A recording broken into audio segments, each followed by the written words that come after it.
Girls Gank Squad. This week we have Daxx joining us. I'm really excited. This is the first time Daxx has been here to cast a Girls Gank Squad. How are you doing? I am doing well. I am honored to be here. I couldn't have been happier. Dreamed of a day of being on here, casting some games with you. I've been watching, oh my goodness, I don't know how long I've been watching Girls Gank Squad, but you know, I always tweet, refollow. It's the best thing that I have going on Fridays. So happy to be here. I'm glad that you find enjoyment out of it.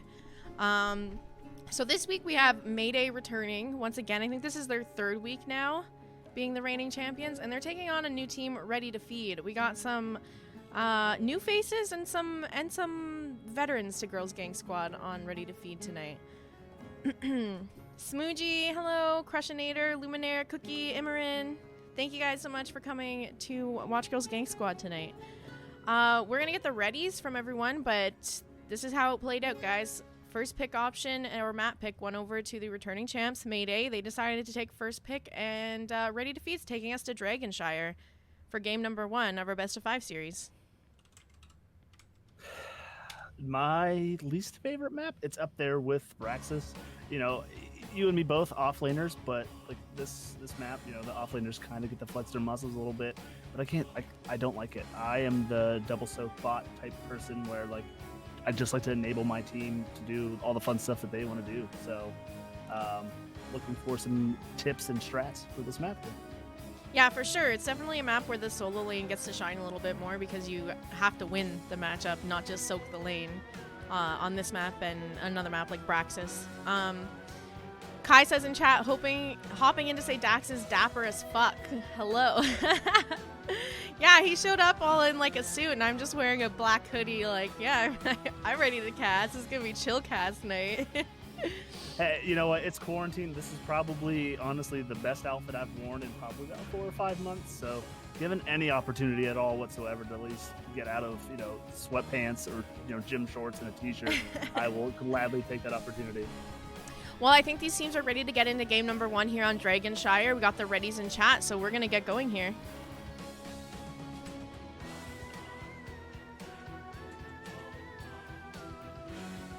I always love like the delay. We're ready to go. Let's sit around and stare.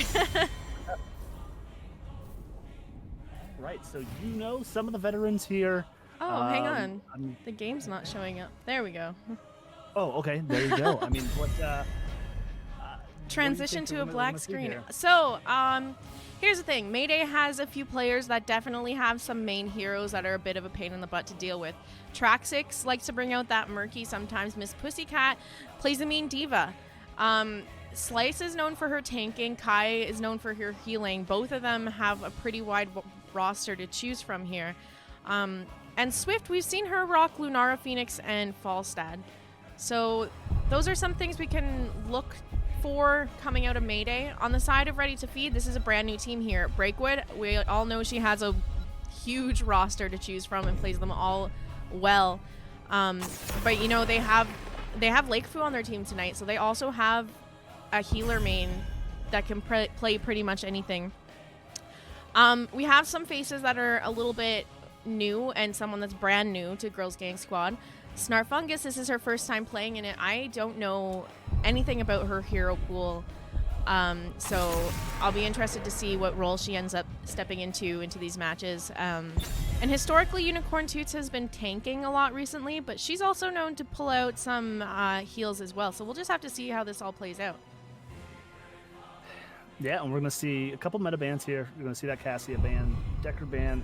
I know Kiyeberries and Lakefu both love the old man, but Ruby's still not getting that nerf bat taken to it yet. So I don't imagine seeing him getting any play at all tonight. And then following with that May ban, just one of those new tanks heroes, just maybe easier to ban than just try and deal with.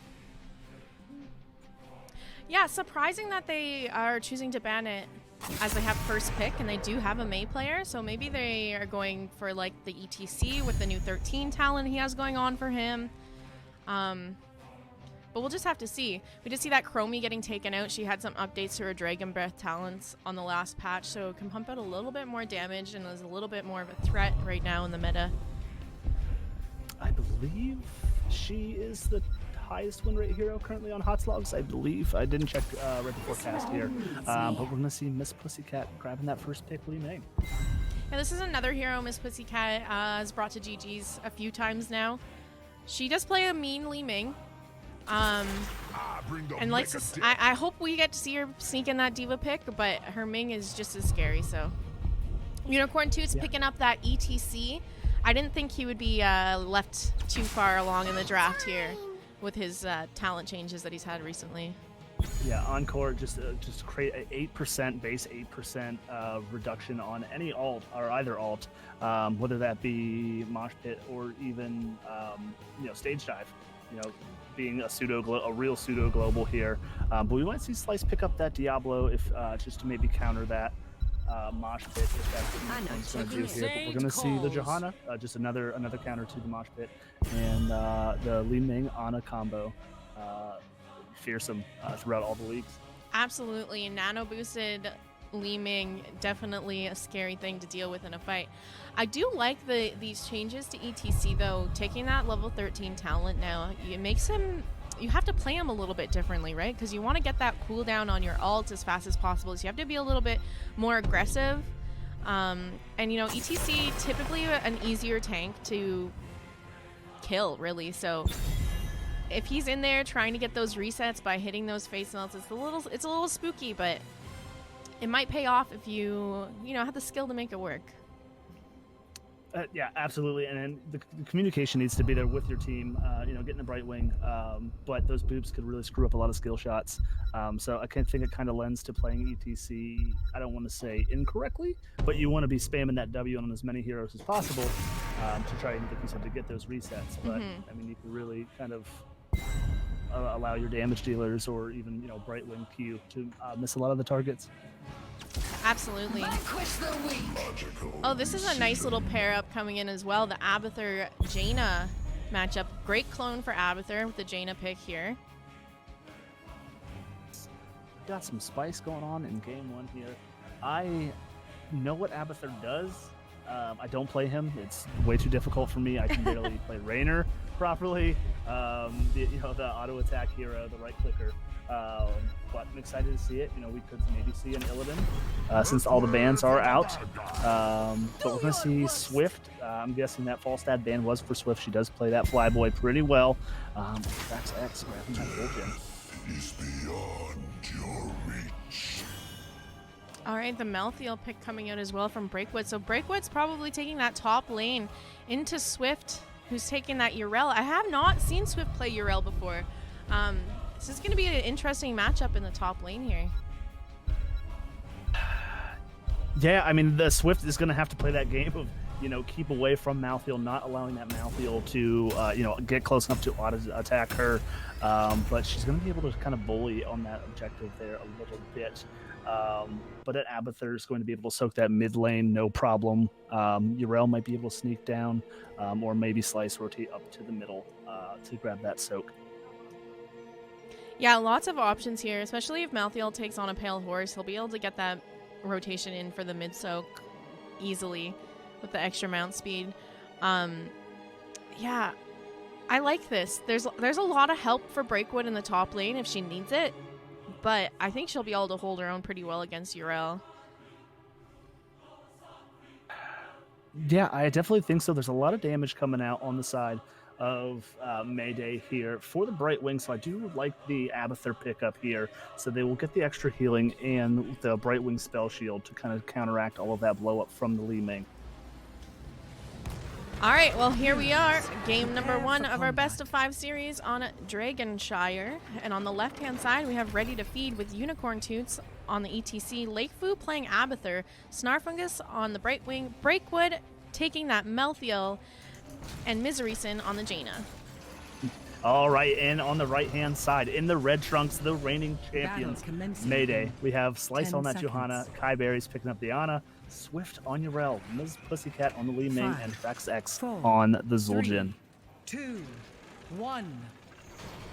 Fight well, heroes. We just have this issue when we go to these teams that keep sticking around for weeks and weeks on end is we have this power creep problem start to come up, whereas I have to draft like a slightly better team every time, and then all of a sudden everyone is like Diamond Masters, and we're like, shoot, guess we gotta restart all over again so we can include some, you know, a little bit lower ranked people without getting stomped and discouraged, you know?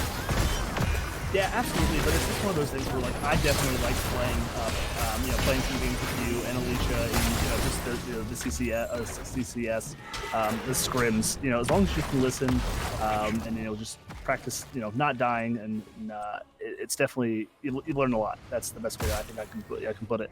Yeah, absolutely. And that's one of the things Swyft has brought up playing with her team as well, is that she's learned so much playing with the ladies. Okay, interesting enough, we have Zul'jin up in the top lane right now. Yrel is sticking around with the 4-man. We do have Mayday picking up their siege camp right now. And I thought for a second that maybe they were going to grab theirs on the left-hand side too, because Jaina was over there, but instead she's just soaking the lanes. Yeah, and we're gonna see Traxex bullying Breakwood. She's gonna have to back already. Maybe not what rotation to back. I don't think she wanted to get rid of it quite yet. But great rotation there. We're gonna see if maybe she gets a little bit of help from the rest of the team here. But it looks like we're gonna see Myserysyn maybe and Unicorn 2 coming into anchor for their own giant camp here. But we're gonna see the play on the middle dragon already with Slice and Snarfungus here in the middle. She's gonna maybe try and get that bait out that channel here. See if anyone else is gonna show up. Yeah, I will say one thing Mayday does really well is the macro game. They are on top of their camp timings. Right at 1 minute, they're making sure to get something out, and then they make sure to get camps during important phases so that they're disrupting during objective. And that's going to be first Dragon Knight going over to Mayday. This looks like they're going to siege down mid for now. Yep, I can see. Yep, that's not a bad call. Great positioning on the dragon here, not taking both power shots, and sustaining the life of this first Dragon Knight. Even 3-5 minutes, not a whole heck of a lot of health here. They're going to be successful at getting that wall, and then they're going to rotate bottom here.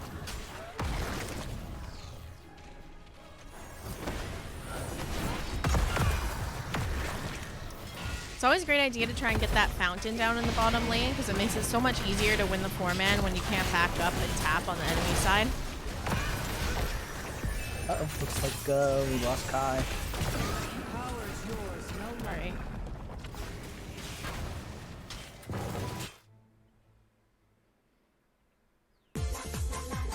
Alright.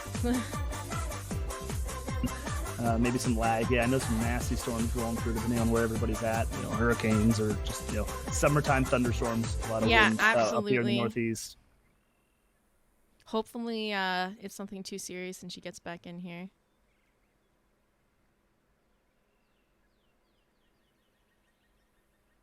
Uh-oh.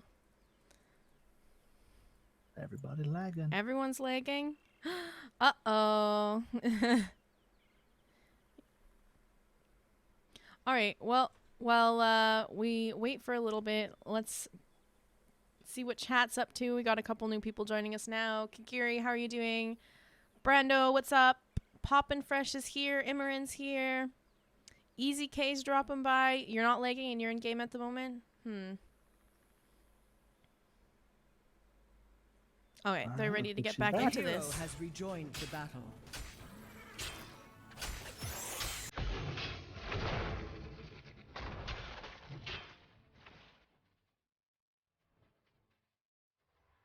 Okay, so we did see Breakwood go Fear the Reaper, which is pause. Lost her again, but as I say, she did go Fear the Reaper, which does help Malthuel's escapability a little bit. Him and Zul both great at double soaking, but they are really gankable. But being able to rotate mid, it's not too far. It is a little spooky, that top mid. But I want to see if they maybe rotate somebody else up there to deal with that Zul'jin. Yeah, it seems like he's causing a little bit of a headache for top lane right now. I really like that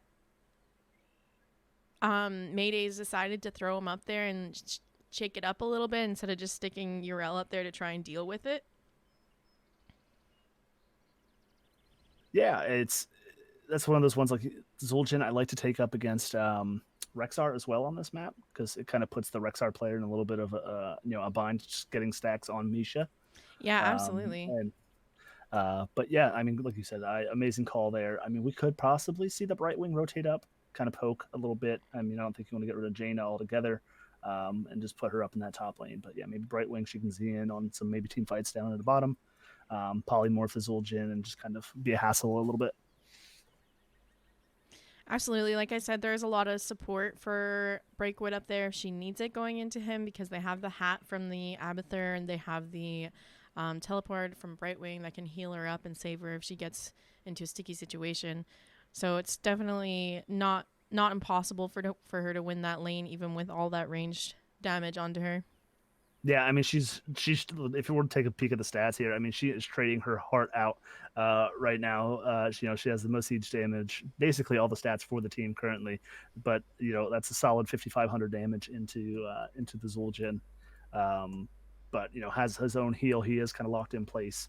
But what did she take at 4? She did take Die Alone, so a little bit more of the Q healing, which should trade this should help out her trading against that Zul'jin here. He's already stacking pretty well, too. We're 3 minutes into the game, and he's sitting at 9 stacks already. It's not too bad.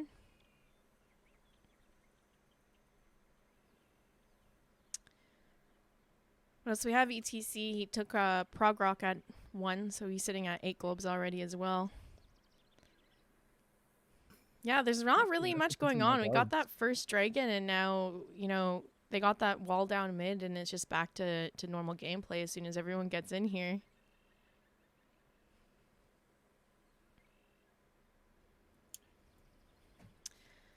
So, Daxx, are you getting hit by any of this hurricane stuff? Not yet. I mean, the past 2 days we've had a lot of nasty storms come through, like some high wind and thunder and lightning and some flash flooding. But I think probably early next week we might see some of it. But from the projected path that I saw, it was maybe supposed to sit just right below in Virginia and Maryland. So.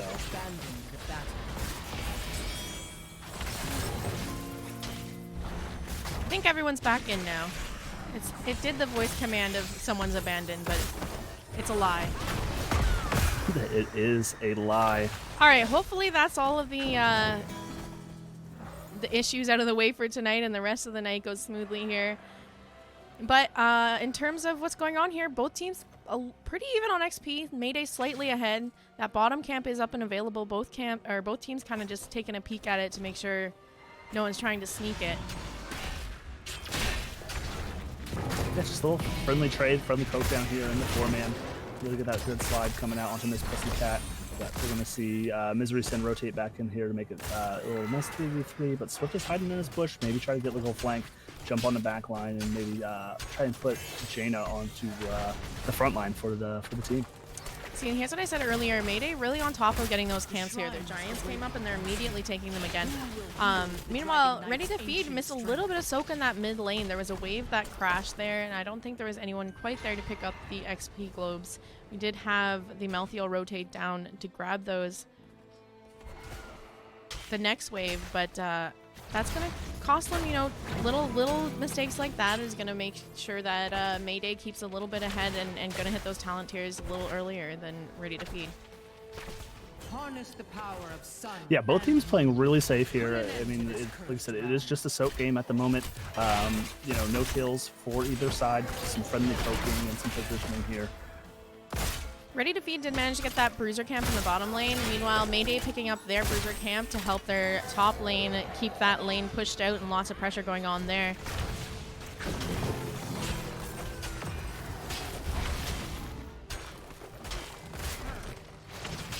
We have Joanna coming down, looking to flank in behind here. Gets a condemn on 3 members of Rdy2Feed. ETC power slides onto her. Just a little bit of damage being traded back and forth here. Lots of dodging going on with those Li Ming missiles and orbs. Slice still in this backline though as Unicorn2 tries to hold that point so that they can't channel the dragon right now.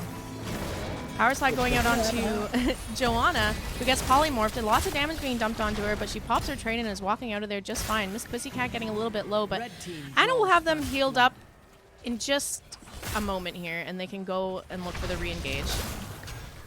Yeah, and we're going to see a kill on the off lane. We're going to see Traxex taking down Mouthfeel on Breakwood up in the top with that Bruiser Camp still pushing, getting that 20% spell armor, and that's he whittles away. Lakefu, if the pings aren't there yet, okay, there she goes. She's going to slither on out of there. Doesn't want to get in range of that Zul'jin. He's going to start working away on that top fort. Yrel looking to channel that Dragon now. There's a couple mines there to slow her down, but she's got that channel on the Dragon. Slice is here to zone her out. Unicorn trying to get in there to interrupt it, but not quite there in time. And that will be a second Dragon going over for Team Mayday.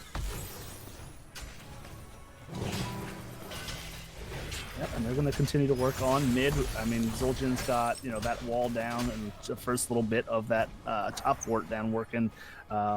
Yeah, some pressure. They're just going to counter push down here in the bottom, but they're going to have the Dragon rotate back down here. UnicornFarts is doing her best to try and zone out and slice from the rest of the team.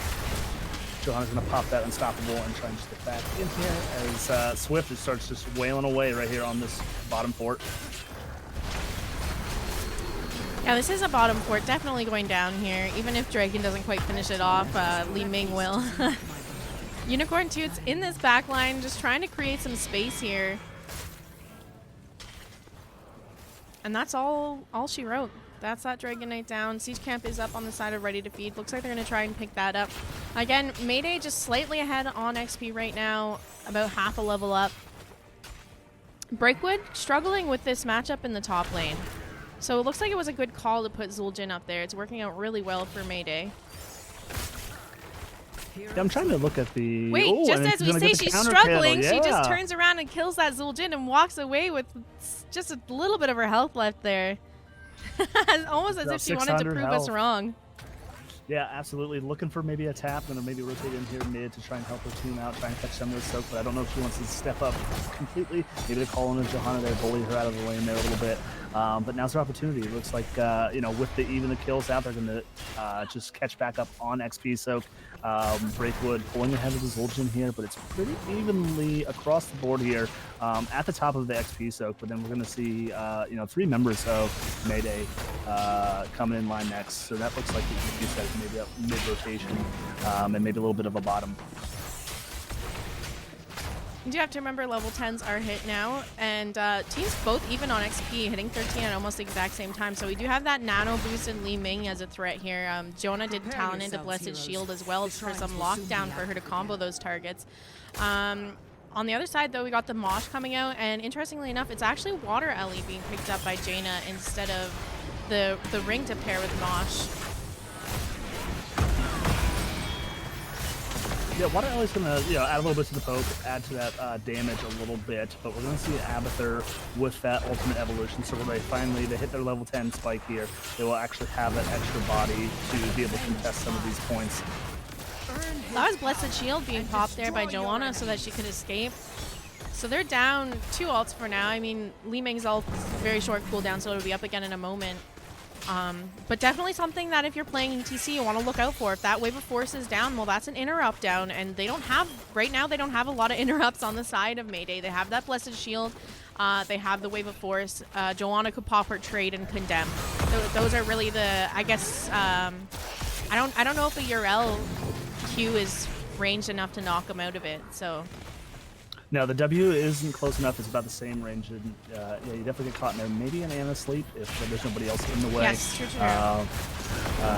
So, yeah, those are there. And there was a Taz Dingo standard pickup on the Zul'jin, but definitely will help that trade against the last rights mouth. Be able to pop that and hold it for the last one.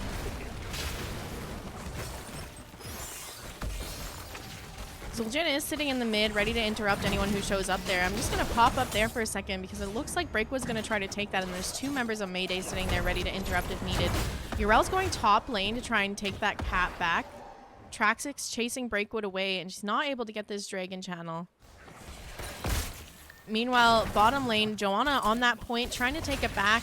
Yrel on the top point, so this is going to give Traxex an opportunity to maybe try and channel this Dragon if she can manage to pull off the cap here.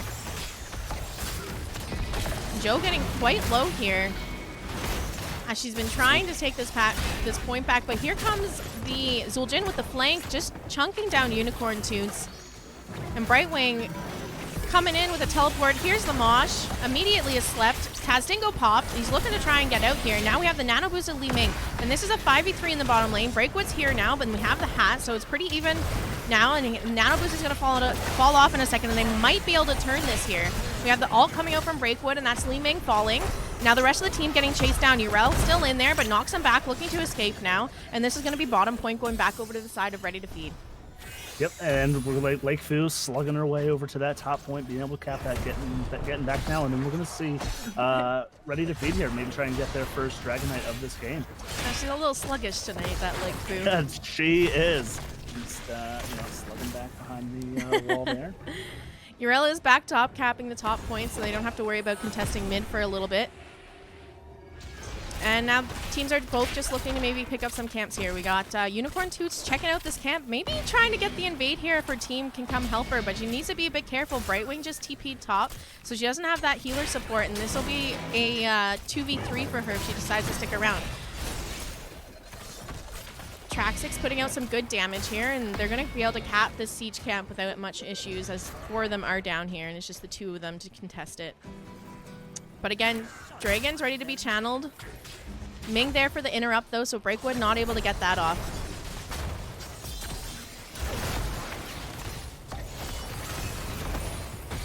Great trade in here. Breakwood's keeping herself alive with that Abathur hat, but Traxex doing a great job. But I think Tazdingo was already popped, so a little low, trying to get out of there.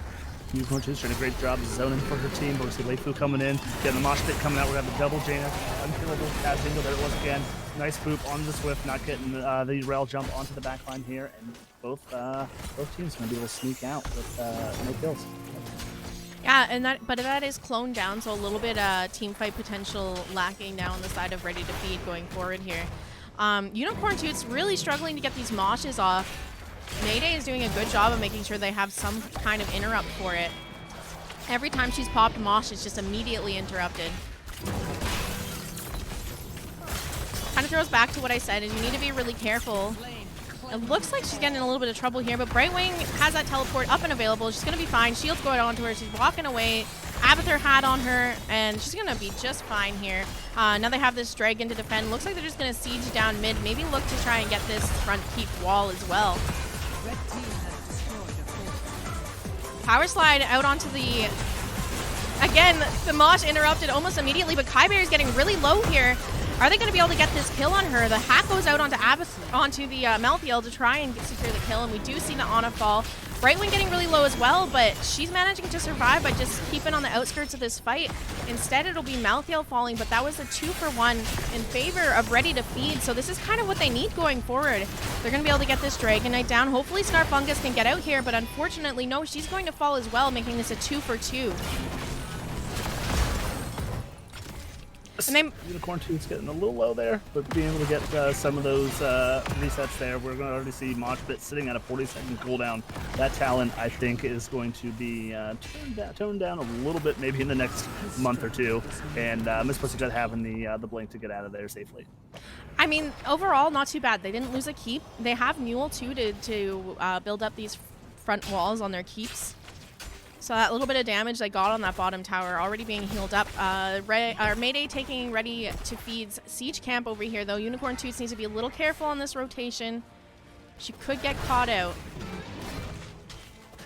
Yeah, absolutely. The Unicorn Toots just barely missing that slide on there. But yeah, like you said, great defense. I mean, this map, in particular, Anvil Sky, I like to see teams get a little aggressive on the defense, kind of ignoring the objective and just jumping and working their way to the back line. Because, you know, then the person in the dragon or the protector is kind of caught in this point where do I continue to siege or do I help my team in these team fights where, you know, the objective itself is not as strong in the team fights. Yeah, absolutely. They are taking that bruiser camp on the bottom. I will say the one thing that you have to be careful about taking fights behind Dragon is keep in mind they can kick you. And when they still have all their forts up and stuff, you sometimes end up landing behind their fort walls if you're not careful. But absolutely taking a fight behind some of these objectives can be the better way to defend it instead of just trying to, you know, AFK hit the objective.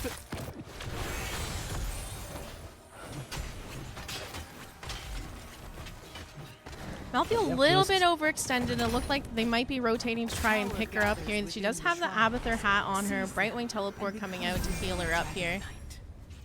Yeah, and then that sneaky top camp getting into that wall down, slowly maybe working, but Swift's going to rotate up there and try and clear this out. We're going to see the Abathur Hat try and snipe this well, maybe help him Breakwood out here in the future in these top lane fights.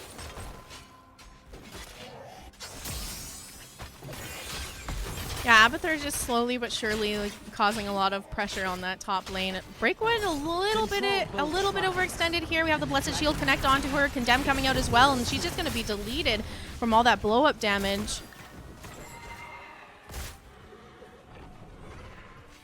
Yeah, I mean, Malthuel has a ton of sustain, but unfortunately a 4v1 is a little tough with all the CC coming out on the side of Mayday. Absolutely. We do have Mosh up and available. Blessed Shield is down. But like I said, you really got to pay attention and see what ults are used and try to get the right timing on when to use that Mosh Pit into this team. So far, she hasn't found it yet, but maybe she'll pull off one of those 5-man moshes and it won't matter about interrupts. Yeah, that's almost what you have to aim for. I think almost everybody on the team, other than I think Zul'jin and Swyft now at 20, if she did go Seraphim, now she does have the ability to interrupt that mosh pit. So, everybody but Zul'jin. But great defense here, only lost that front wall, and a tiny bit of damage on that keep. But we're going to see Zul'jin trying to snake out of there with their life. Lakefu on the Malthuel clone. So this little friendly poking going on down here in the bot. Yeah, Rdy2Feed has been doing an amazing job of defending these, but we did have that Blessed Shield come out and connect onto 3 members of Rdy2Feed, and now the chase is on for them. They've already kind of created that space. Miss Pussycat looking for something, though. Breakwood joining the fight here. Clone is down, though, so a little bit unfavorable for them to fight at the moment.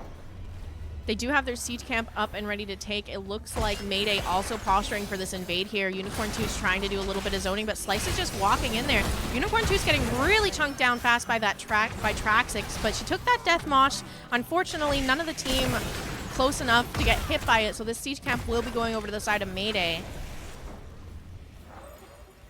Yeah, and like you said, just great macro play coming out from the side of Mayday. Maybe coming out, Rdy2Feed may choose a smaller map, less macro-heavy map. More looks like they want to team fight more, in these matches versus what Mayday's doing well, and just they're responding. They're being reactive versus proactive on a lot of these on-doings. Mm-hmm. Miss Pussycat in the back line here, trying to get resets. Doesn't quite work out for it. Snarfungus and Myserysyn both managing to survive, but they do manage to take that keep in the meantime. Lakefu trying to chase them down here with the clone. Just do a little bit of damage as she can. Get something out of this clone, but unfortunately, still down ETC. There's not really much they can do here. No, I mean, 20's online for both teams here. They're probably going to rotate up and grab their own Bruiser camp here. That looks like what they're going to do. They're going to trade Bruiser camps. And just, the idea is maybe to stay safe, see if they can maybe catch somebody in a quick rotation and then turn it into a 5v4 fight. Take hold of the shrines. Jaina does have that ice block up now and available, so if she gets in a really sticky situation, a little bit of help to save her here. Looks like both teams just capping alternate sides of the map, but unfortunately for Rdy2Feed, that bottom lane is just going to be something that they're going to have to constantly go back to clear up now. Bruiser camps are also getting picked up in the bottom lane by Mayday, so they have a siege camp and a bruiser camp to clear out with no fort there or no keep left to help defend it. Yeah, they're gonna have to play it. Like I said, this is the point in the game where you kind of play the ring around the rosy. You kind of hold 1 point and then you wait till you see them in mid and safety rotate back down to the bottom to cap the point so that nobody can grab the dragon here. But they're gonna have to deal with those 2 camps pushing bottom. No keep there any longer, so they will take out that fountain there and then work. Looks their like way they're trying to bait board. them into a fight here. Power Slide goes out onto Joanna. She tries to mosh her, but unfortunately pops that trait, and now Unicorn2's sleeping here. Hats on Unicorn2's, giving her a little bit of a speed boost here. But those are 2 camps on their core right now, because they sat around trying to get something here. Malthuel heading bottom to try and get that bottom point. Now this is a 3v5 up in the top lane. They need to be really careful. Here, yeah. Dragon up and available to channel for Mayday. It looks like they're going to rotate to that now. And meanwhile, Core taking a ton of damage here. 3 Katas and Siege Giants still on it. Is under attack. The fire comes for you.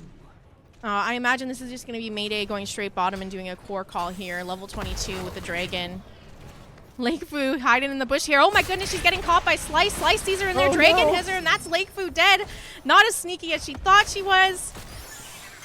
And now this defense, 4v5. Unicorn getting picked by the Dragon. All right, and that was about a solid 30 seconds just taken off Mockbit. We're going to see it here. One last ditch effort onto, we're going to see the stun coming out onto Unicorn. Here we go. Here's the mosh. Here comes the mosh. Here comes the mosh. 3 members caught in it. But is it going to be enough? No. That is going to be game number 1. Going over to the side of Mayday. GG's and well played. All right. It looks like they are ready to go. So we're going to get into game number 2 on Towers of Doom in just a moment here. I'm super excited to see how this plays out. Like I said, one of my favorite maps. Yeah, and a lot of the heroes that we saw, carry over onto this map as well. This is another great Abathur map. Li Ming can do the tremendous amount of siege damage onto that bottom bell tower. Not sure. The Sylvanas, I mean, she does great things with being able, with black arrows, to shut down those towers. Camp clear, big one down here, but even with, the Sylvanas, we're going to see Traxex, the respect band, coming out on that Murky. Yeah, I think someone must have caught the game where she just ran it down as Murky on Towers of Doom a couple weeks ago. Don't want to see that being brought out here. I can't blame them. No, and he's just, it's one of those heroes where, it's usually a last pick. And if you don't have, the damage to take care of that pufferfish, then just Murky can kind of just one-man carry the game. Frozen Yak in chat saying, I've been missing GGs. I'm a fool. Absolutely. But if you've been missing GGs, make sure to check out my YouTube channel because you can go watch all the casted games there. All shortened down so you don't have to hear any of the commentary fill stuff. You just get the games casted for your enjoyment at my YouTube channel. But Weenus was, so you get all the Weenus puns and the soundboards last week, so you do kind of miss out on some good insight and some good stuff. All right, and we might see the Abathur band here. Nope, it's going to be that Tassadar. I wonder if they even have anyone on the side of Mayday that plays Chromie. I'm not sure. Again, I know she's really high right now, getting that W buff onto the sands. I still like Q build, but I usually only stick to Chromie in brawls, where everyone's standing, and we're going to see that Zol pick up. This is my game now. I'm excited. You're just ready for that, Zool? I was wondering if they were going to bring out the Diva, because I know Miss Pussycat can just, she does a really good job split pushing on her Diva. And so I was wondering if maybe they would just, set her on that to split push the lanes while they stall out objectives and stuff. Especially picking up a Li Ming, you have a lot of time. But, I mean, Traxex can do the same thing on Zool here. You have that poke from the Li Ming that can stall out objectives. You don't necessarily need to win it if she's getting value somewhere else on the map. The best part about Towers of Doom is you can give objectives. You're not going to lose. You're not going to fall behind on XP by losing one altar. All right, and we are going to see that Orphea getting picked up here, and Johanna swapping sides over here. Lakefu picking it up this time. So we're going to see MissUnicornFarts flex on to something a little bit different.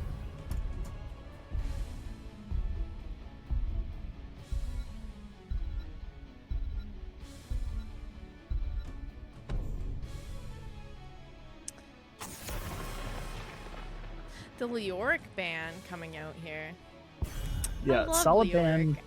Leoric is so good. I have fallen in love with Leoric, and it took me a while because I feel like I've played with a lot of bad Leorics. That made me think that Leoric is just a hero that dies all the time. So it took me a while to discover him, but I've been playing him a ton lately, and I like taking him here because once you get your level 4 talent, you can definitely double soak easily between mid and top. But we might see the Sonya. I mean, I know she rotates well. The Skeletons does provide a little extra healing coming out from the Zul. And then at, what is it, 4? Yeah, 4, I believe, can remove roots and slows from Zul. And then we're going to see Swyft being able to pick up her Falstad and Anduin in Kiyeberries. I know there's been some arguments in the chats, but it is the Yeet of Faith going to be able to save anybody, maybe get caught in a Deckard sleep or that, into the Orphea Eternal Feast combo. Now, Rdy2Feed really needs to pick up something here that can deal with Zul's double soaking. Sonya can potentially be a good option here.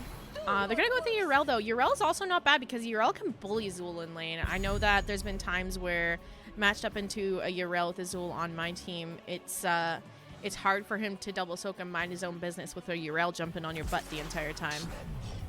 Yeah, because you're going to pop W, you're going to try and clear that wave as fast as possible, but, Yrel, like you said, Yrel can jump on you, she can trait, and then hammer you back, and then you're stuck with a cooldown and being able to just slow auto-attack, 1 minion at a time, and she can just, especially if she takes instant mount, and then be able to rotate lane even quicker than you. Absolutely, yes. So good pickup coming out from Breakwood.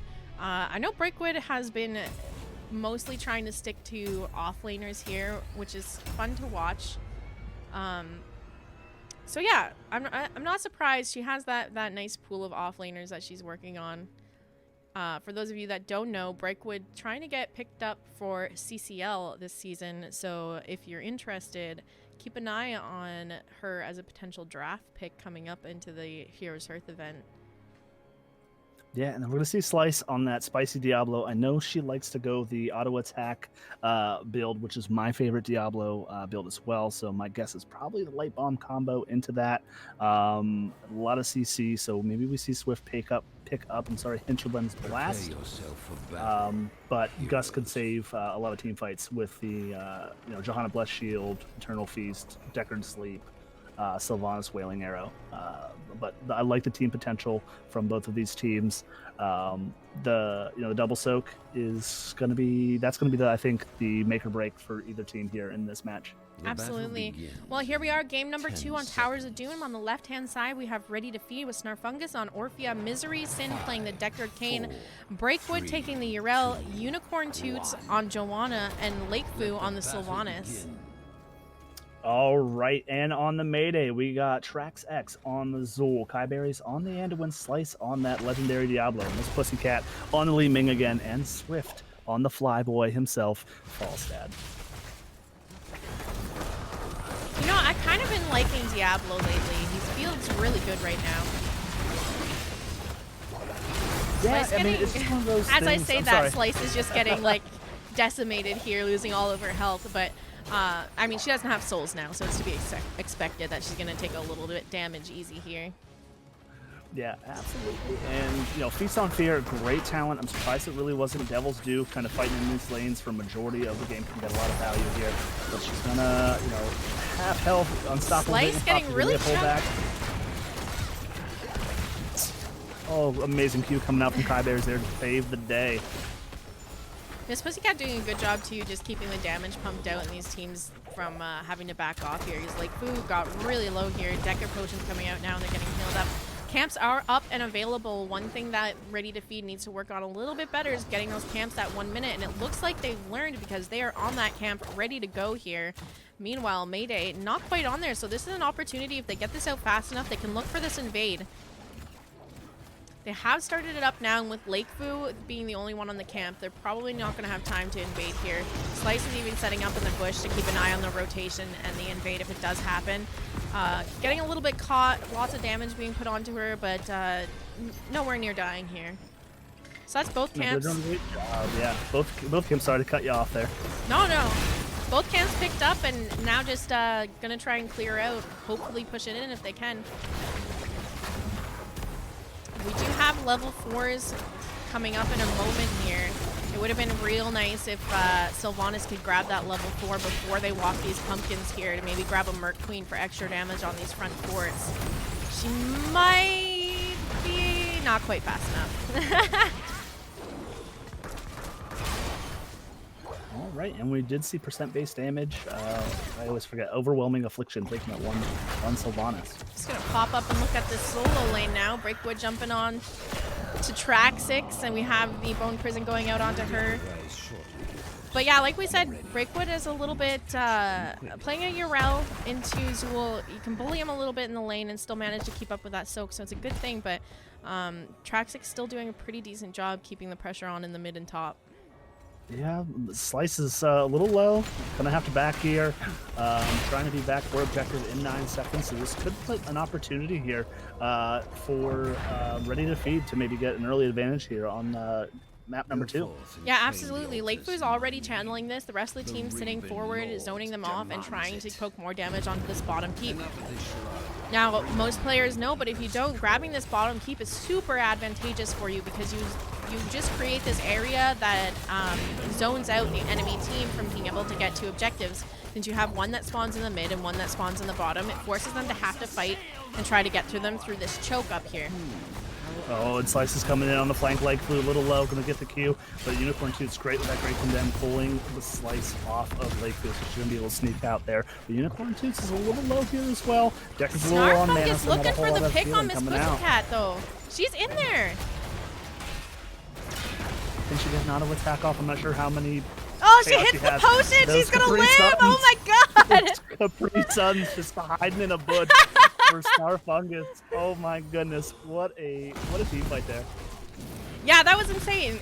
Both Lakefu and Snarfungus getting like one auto away from dying there, but just manages to live. Decker keeping them alive, and the peels from Joanna coming out.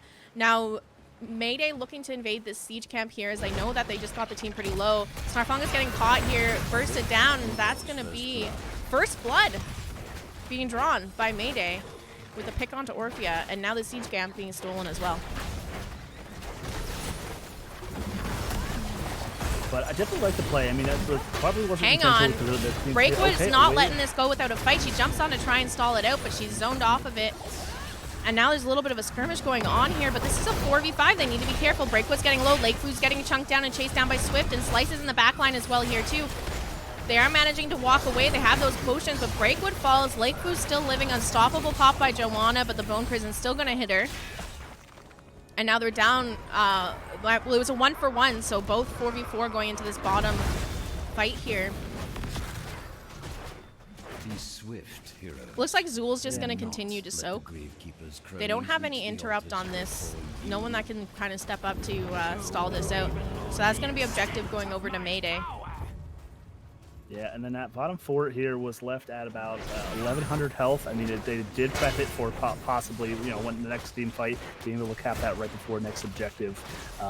But you know, the full 4 shots coming out, and we're tied again at 32. Yeah, Mayday a little bit ahead on that XP though. They're gonna hit those level 10s slightly before Rdy2Feed. Look how low. Look at this keep. You can't even see the health on it. 27. 27 health. Someone just needs to go cough on it and it'll die. Yeah, but they're playing safe. I like this a lot, and we're going to see Breakwood just trying to catch back up on the soak there.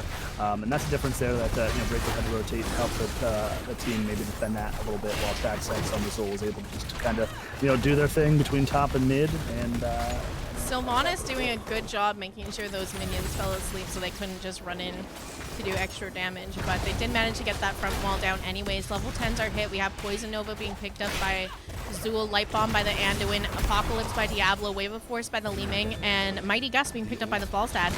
Slice going in for the fight here, manages to flip the Joanna and stun her into the wall, but she pops out Unstoppable, and Decker Potions are here to save the day, and she's going to be just fine. all right, Breakwood rotating down here, trying to make it a 5v4 fight here. We're going to see Unicorn 2's get a little low. That Zoning Dorito coming out. Unicorn 2's just going around picking up all those Capri Suns. Breakwood is not trying to let Slice get out of here. We're going to see the leap, but then the wall bang out onto Breakwood here. And we're going to see the all-out brawl here in the mid, but we're going to see Traxex trying to sneak that cap. We're going to see the root come out here, and the Miss W coming out from Urel. Deckard a little bit late, just helping some minions and getting that bottom keep while he could. Poison Nova goes out, connects onto 2 members of Rdy2Feed, but now we have the Stay a While and Listen with the Eternal Feast being hit, followed up by the APOC coming out from Mayday, and it's just complete havoc in here. Now resets are out, and it's just going to be cleared up. Down goes 3 members of Team Rdy2Feed. Miss Pussycat putting on the chase on Lakefu here, trying to get a 4th pick, but it's just not going to work for her. Fortunately, they did manage to cap that bottom keep, so it'll be slightly less damage losing these altars here.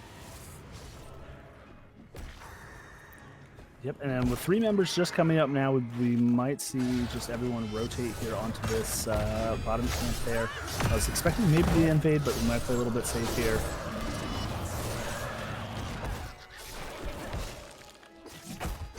Just watching this 1v1 in the top lane, Breakwood putting out some good damage onto Traxex. Now looking to clear up that wave, and Traxex is out of there, but Miss Pussycat sitting in this bush, hoping to catch her on the flank. Bone Prison comes out, and that's going to be a combo from Li Ming picking off the solo laner. Meanwhile, bottom lane, they managed to take that bottom keep back, but there's an invade onto their siege camp. Rdy2Feed picking up those sappers. Now having that pressure to maybe push them in and try to take back bottom. Slice getting picked off in the meantime too, but Miss Pussycat just coming in the flank here, picking off the Sylvanas in the meantime. Yeah, great placement on that Eternal Feast by Snarf there to kind of completely cut off any escape that Slice would have had there. But we're going to see them clean up the pumpkins here, regain control of their bot bell tower. We're going to see Rdy2Feed pick up their own camp and then rotate back up here to help Breakwood catch back up on this soak. But I expect, 13's about halfway to 13 here, but that's what I think Rdy2Feed needs to do is maybe get a rotation onto Traxex on the Zool and slow down that XP and then allow Breakwood to catch up a little bit. Yeah, Zool's currently soaked 15k in XP to Breakwood's 9k. So a little bit struggle here going on. Gus coming out. Gus, a couple members of Rdy2Feed into the wall here, creating a little bit of space for her to try and channel, but Eternal Feast stopping that from happening. Slice getting a little bit caught. Condemn connects onto her. She pops the APOC. We have the Deckard stun root coming out. Light Bomb going onto Diablo, hitting 2 members of Rdy2Feed, but they managed to get that pick onto Sylvanas, and now Orphea falls as well. Rdy2Feed getting these members of Team Mayday low, but just not able to finish them off. Poison Nova comes out, and now Myserysyn taking a bunch of damage here in the back line, looking to try and survive as Deckard, but it looks like she's going to have a rough time. Rubies did come out. She's going to stick around for a little bit longer, but it's not enough to keep her in this fight anymore, and that's 4 members of Team Rdy2Feed going down here. So this will be the altar going over to Mayday. Yeah, I mean, taking a peek at the healing numbers here, they're almost dead even between Deckard and Anduin, and then Anduin has a little bit better AoE healing with the W there coming out. So it could just be maybe the calls, the Mayday having a little bit more experience playing together, and maybe the target calls might be a little bit better, disjointed in some of these team fights. Because like you said, a lot of hard time. Everyone's low, but not getting the kill confirmed. Yeah, the other thing that they could really look to do here is try to get the pick on Zool. They're not going to win this 4v4 right now, being 3 levels down. But what they could do is try and go get a pick onto Zool. But Kai, just as I say that, they're not going to win this 4v4. They turn around and say, I'll show you. They get the pick onto Kai, not without losing their Joanna. It looks like they're trying to get that Diablo, but he's going to survive here. I love Snarfungus right now on this Orphea. It is fantastic. The build is the one that I've seen, more popular. The great, just being able to sustain and just being able to chunk heroes down. Anyways, as I was just saying, they need to, what I think they should do, try to get that pick on Zool so they don't have somebody double soaking and just keeping them even more ahead and keep and pushing them more towards 20 on the side of Mayday. If they get the pick on Zool, it opens up lanes for Urel to easily soak and push them ahead instead, and they get the XP off the kill. Easier to win a fight into one person than the 4v4 here, being down that level 16 talent tier. Yep, absolutely. And that's the only way that you, like you said, you can stop Zool is to rotate on that gank. He does not have any escapes. So he is very gankable when he's standing in the middle of the lane. And then, it's kind of a detriment to Zool because most lanes are going to be pushed out, so he's a little bit further ahead in these lanes. So we're going to see the respectable trade in the top on both of the 2 towers there. And then we're going to see Breakwood getting down here first. 16's Level online. 16s are, yeah. Meanwhile, Diablo's just in this back line, like barely taking any damage while she's dealing with 3 members of Rdy2Feed. Just absolutely wrecking the back line. Steals the siege camp as well while she's in there. Now, once again, it's just Breakwood left up. 4 members of Team Rdy2Feed down. I guess they're just living up to their name. Yeah, the team fight is there. I mean, I think looking at this game compared to the first one here, I definitely think that Rdy2Feed has the tools in the toolbox to take a couple games here, if not the win from Mayday. But maybe it's just a matter of I don't know. It's the tools are here. Orphea is fantastic. Projector is great. Breakwood is just Breakwood's just a good player in general, with a wide toolbox of heroes here. So, but it's not over. This is one of those maps. This is the comeback map. So anything can happen here. Unicorn Toots using the tunnel. She's gonna get caught out here. She's now 1v3ing with the enemy team. Breakwood here to help, heals them, knocks them back, stuns them. She's gonna be able to walk away here, but keep in mind that keep is down. If they don't get through it before that minion wave dies, they're gonna be taking shots off that. Breakwood now getting caught a little bit by Slice. I think, too, in these team fights, like a lot of the big issue is Diablo is just sitting in the back line, free hitting the back line with little to no help. If they just, he's out of position. If they just turned on him and made him the kill target, I think that they would have these team fights go a little bit differently as well. Yeah, and that's something about Diablo in ETC. The top, kind of the top tanks here right now is you can kill both of them. But like you said, with Diablo living on the backline, you have Johanna and Urel, who are both kind of engaged heroes. So, Johanna's not that great of a defensive tank, and then Urel wants to be on the backline. So I think, unfortunately, right now, just Rdy2Feed is playing on the back foot. And Light Bomb coming out, connects onto one of the members of Team Rdy2Feed. And they do manage to get that kill onto Kai, and now they can look to get Slice as well here. Take away those souls, so she's not as beefy, and they get back their fort. 2 objectives up, 3 members currently dead right now on Mayday. Mind you, Diablo did have those souls, so he's going to be back up and ready to fight here in just a moment. He could take that tunnel, see what happens. Zool posturing for that top camp, managed to grab that, and is probably looking to walk those in for a few extra shots on core. Meanwhile, Rdy2Feed going ahead and taking those sappers in the bottom lane, ready to take down that bottom keep once they grab these. Does look like great job. I thought maybe they're going to do a rotation onto Zool there. They started heading up, but looks like they're just going to come down to try and contest this bottom altar. Breakwood already has the channel on here. Level 20s are hit on the side of Mayday. They're not quite there on the side of Rdy2Feed yet, so they need to be a bit careful. Mighty Gust upgrade here coming out. So that's going to knock those sappers back just for enough, so no damage will be going out onto the keep. Traxex getting caught here, though. Silence coming out from the Sylvanas, and he's just going to be deleted, but not before he gets that Poison Nova off. Lakefu needs to drink that potion and run away, because here comes Li Ming to try and get those resets and clean up this fight. She still has that ticking damage on her. It's not dead yet, but it's going to be close. Snarfungus now in trouble here, taking damage, killing her. And here comes the resets as they got that kill onto the Orphea, and Unicorn 2 is getting low. Same with Lakefu. Myserysyn, stay a while and listen coming out, but we have the Light Bomb connecting onto Joanna. Her level 20 procs here. She's going to be able to walk away, but is she going to be able to get healed up enough? Unstoppable coming out from her. Breakwood getting picked off in the back line. Unicorn 2 still, again, very low. Wants to turn around and go back for the potion, but seems a little bit scared to do it. What an amazing set of team fights here. I mean, just taking fights and winning team fights. Down 20s to kind of even this back up. We are at 7-22 here, and we're going to see a little bit of stability coming out here on the side of Rdy2Feed. Yeah, 2 for 1, so not quite winning the team fight on Rdy2Feed, but kind of works out for them because they get their 20s there, and they managed to get the kill on Zool, so he can't just be wandering around getting pressure in their lanes right now while they're down people. Now here's the boss getting picked up on the side of Mayday, so now that's only going to leave 3 shots left on the core. So this is going to be a nice fight going on down here. If they lose this, they lose the game, so they need to make sure that they're ready to defend this, all hands on deck.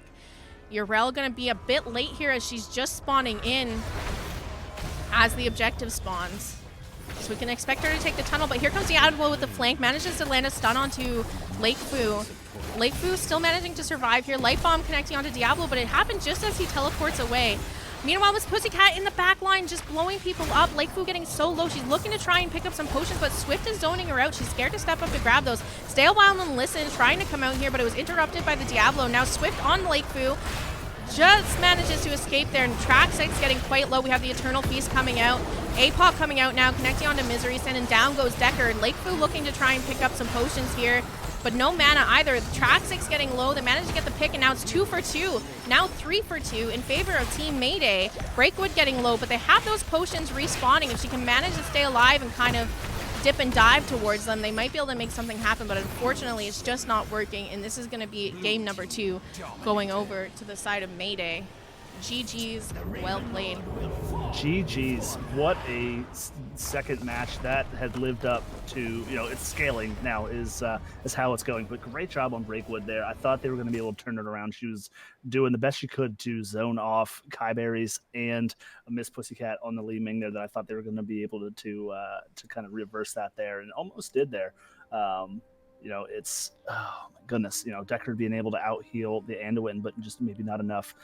So I think you're right there, Miss Pussycat taking the top damage honors almost by 30k there in those gross Li Ming resets that I might see that Li Ming ban coming up here in game number 3.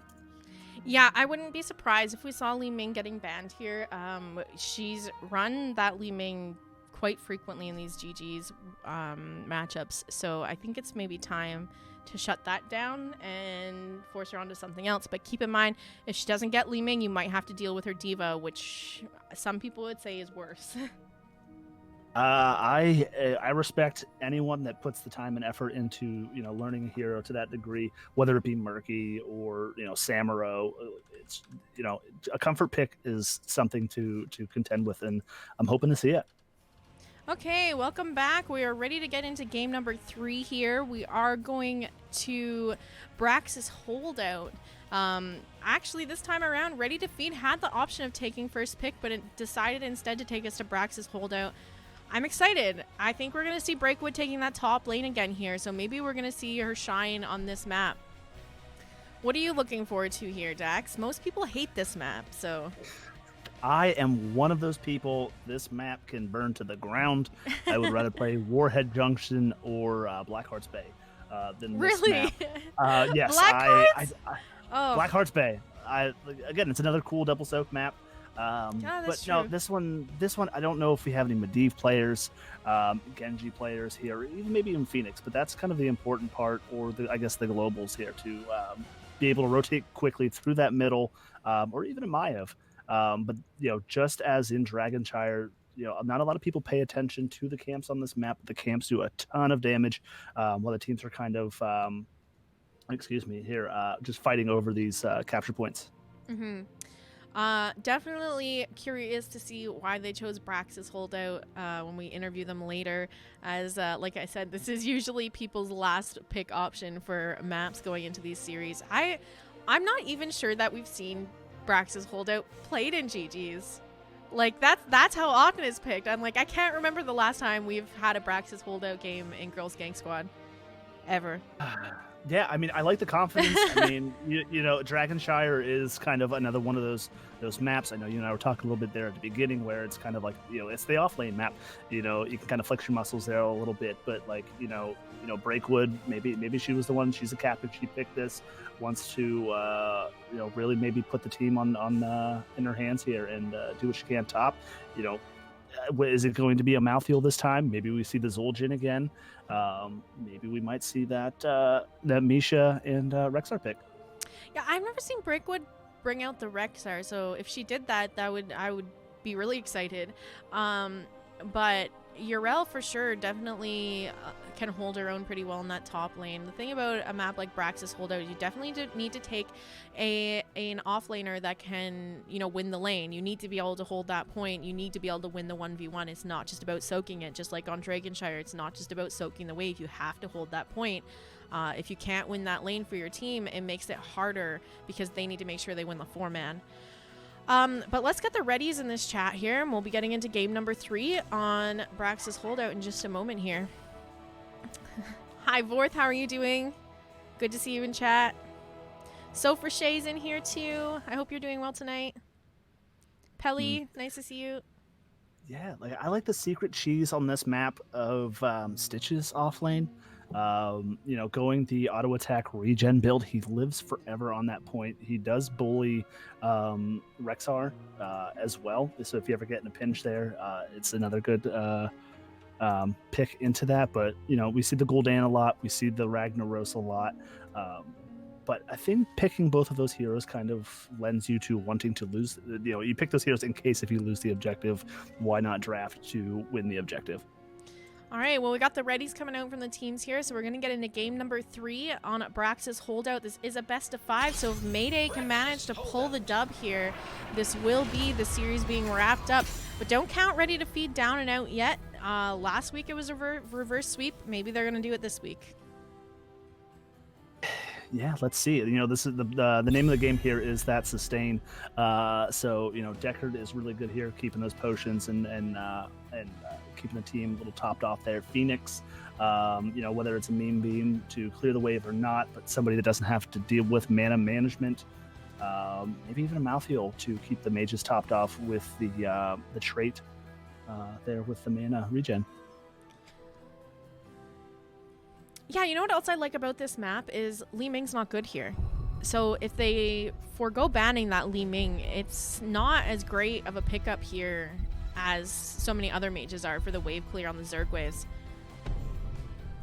Good, yeah, good point there. Not the best wave clear mage, but we're going to see that Cassia ban coming out here.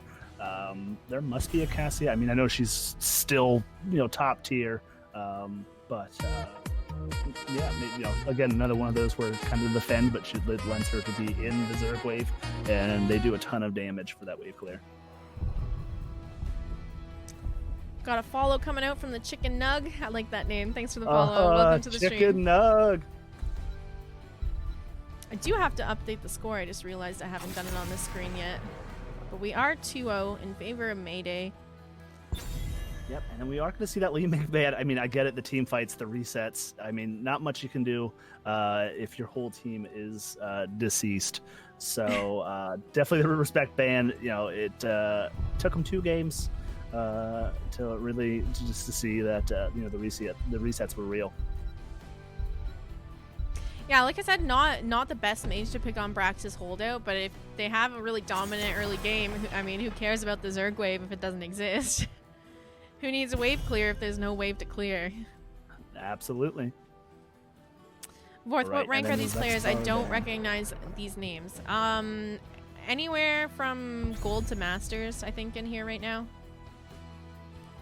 Girls Gang Squad, we try to have a mix of all different players. It's not really like exclusive to high ranked players or anything. It's just trying to be inclusive to any women in the HOTS community. We do our best to try and balance the team and have a variety of ranked players on it, so to make games competitive. But yeah.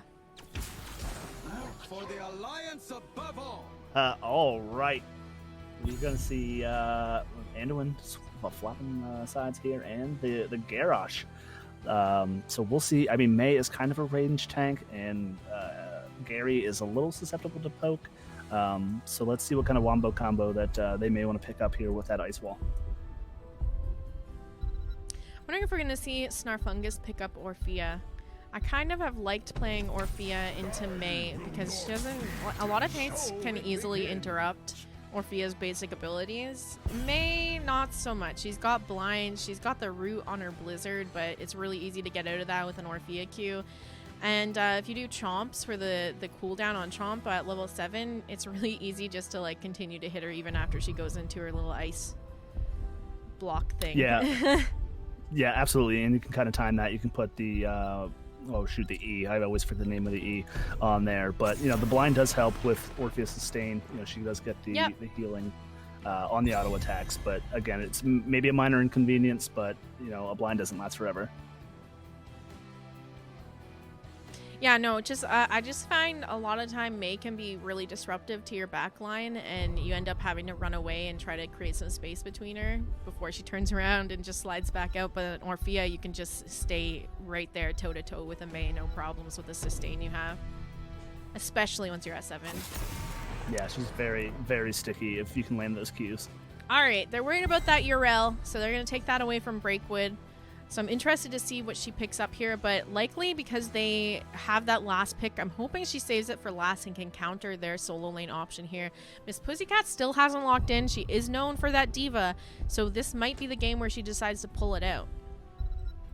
No, oh man, maybe an Imperious here. I would love to see an Imperious in the off lane.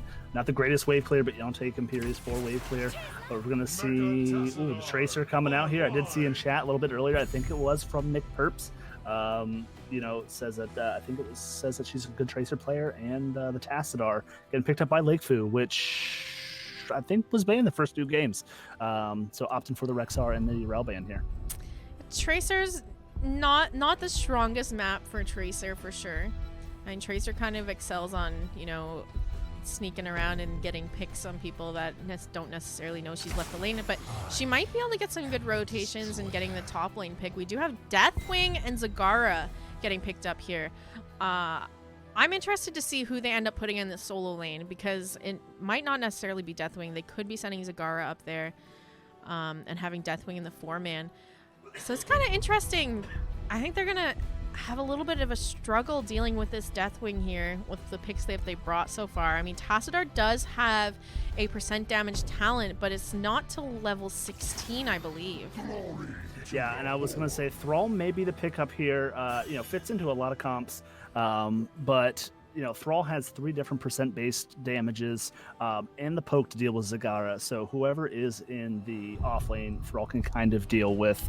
But you know, Deathwing is a global hero. Zagara come 10 if she goes Nidus Network instead of Maw is a global hero as well. So they have the ability to rotate these lanes and make fights happen. Now, although Tracer not the best on Braxis, there's been people saying, like you said in chat, that Snarfungus Tracer is her main. So this could just be, let's all pull out the best heroes we can play and bring to the fight here and try to pick up that win, so we can bring it to a game number 4. Yeah, and then Tracer light bomb combo, as well as I had a horrible loss. I forget who I was playing with, but it was a Genji light bomb combo, and it just shut down everything. But you know, being able to cast that light bomb and Tracer being able to cover half the map in a full cast set of blinks to land that combo. Absolutely.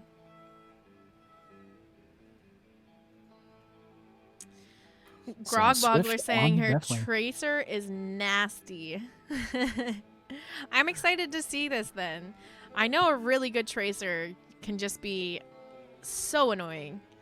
I haven't picked her up since the rework. I enjoyed Tracer a little bit beforehand, and because after the rework she was a little bad. A lot of people were complaining about her. They had to, and just like Tassadar, had to tweak them a little bit. But yeah, like you said, just one of those heroes that the high skill cap hero, but if played correctly, can be really annoying to deal with. So here we are, game number 3 of our best of 5 series. On the left-hand side, we have Rdy2Feed with Lakefu on Tassadar, Unicornfarts playing Garrosh, Snarfungus on the Tracer, Myserysyn on the Anduin, and Breakwood on Thrall. All right, and in the red corner, we're going to see Swyft picking up that Deathwing here. Miss Pussycat on that famed Zagara. Kiyeberries on Decker. Traxex on Ghoul and Slice picking up the Mei. Chat makes a good point here. They don't have a lot of lockdown for a Tracer here. No, Swyft just has to be on point with those E's if she is in that correct, I forget, World Breaker form, I believe is what it is. We may see Kai's go stun on 16 just to maybe deal with that a little bit. Sorry, I thought Unicorn was going to get a toss there. She was really walking up to that Gul'dan, but didn't quite manage to close the distance there. Lots of potions sitting out for Mayday. So even if they do take some damage here, a lot of healing already on the board ready for them to pick up if they're in trouble. Yeah, and the nice thing about Mayday's comp here is they're all kind of, other than Kiyeberries down here, the 4-man is in the 4-man. Slice getting a little bit caught here, but it looks like Unicorn Toots doesn't want to throw the tank into the back line. Probably a good decision here. Stun going out again, connects onto Slice. She's going to slide out of there. Managed to survive, throws out her Blizzard. Lakefu standing in that, but manages to walk out before the root hits her. Slice getting thrown in, pops the Unstoppable. She's now in her ice form. Meanwhile, here we see the power of the Tracer already. She's just snuck right on in there and got that first blood. The beacons have activated. Control them. Please let this work. You can see that Gul'dan decided to go with the Corruption at level 1, so he's looking for those stacks on Corruption. Garrosh talented into the Q quest as well, so he's stacking that, and Tassadar as well going with the quest at level 1. All right, we're going to see Swyft rotate top there a little bit. We're going to see Miss Pussycat a little low in a minute, but going to get rooted up here by Breakwood. Popping that E to try and get a little extra damage onto Miss Pussycat, though. But Swyft coming back on that point with that big old dragon booty to say, nope, this spot is mine. Meanwhile, Swift's being top means that bottom lane is just being run down right now. Lots of pressure down here. Poke going out. No issues holding that bottom cap on the side of Rdy2Feed. Looks like Thrall is going to cap that top point again now. Stag obviously has vision of it. She's got her creep all around here, so they know it's coming. She does manage to pick it up for a little bit, but unfortunately bottom was taken back, so they only got a little bit of channel onto it, 22%. Snarfungus getting quite low here. 1 Q from Gul'dan. She needs to be careful.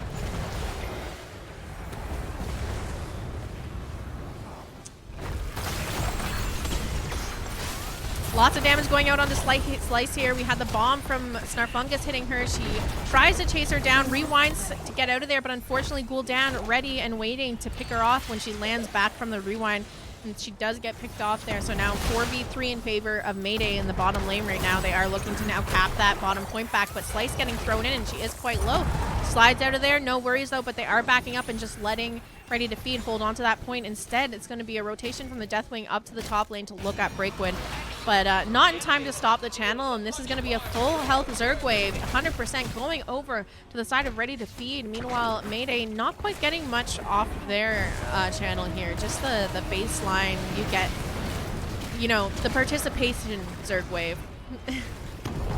Yeah, absolutely, and then just, you know, great job by Breakwood, basically taking on, you know, 2v1 here in the top lane for the team here. But Swyft getting really low here. I mean, we've got Rolling Thunder at 1, which is such a great talent for Thrall. But they're going to get the counter push. They're going to get this wall down. They should probably try for the fountain here to kind of make it a little bit easier on the future team fights here. Breakwood's just up here poking out some damage onto Miss Pussycat with the entire team of Mayday here for the most part, not even scared.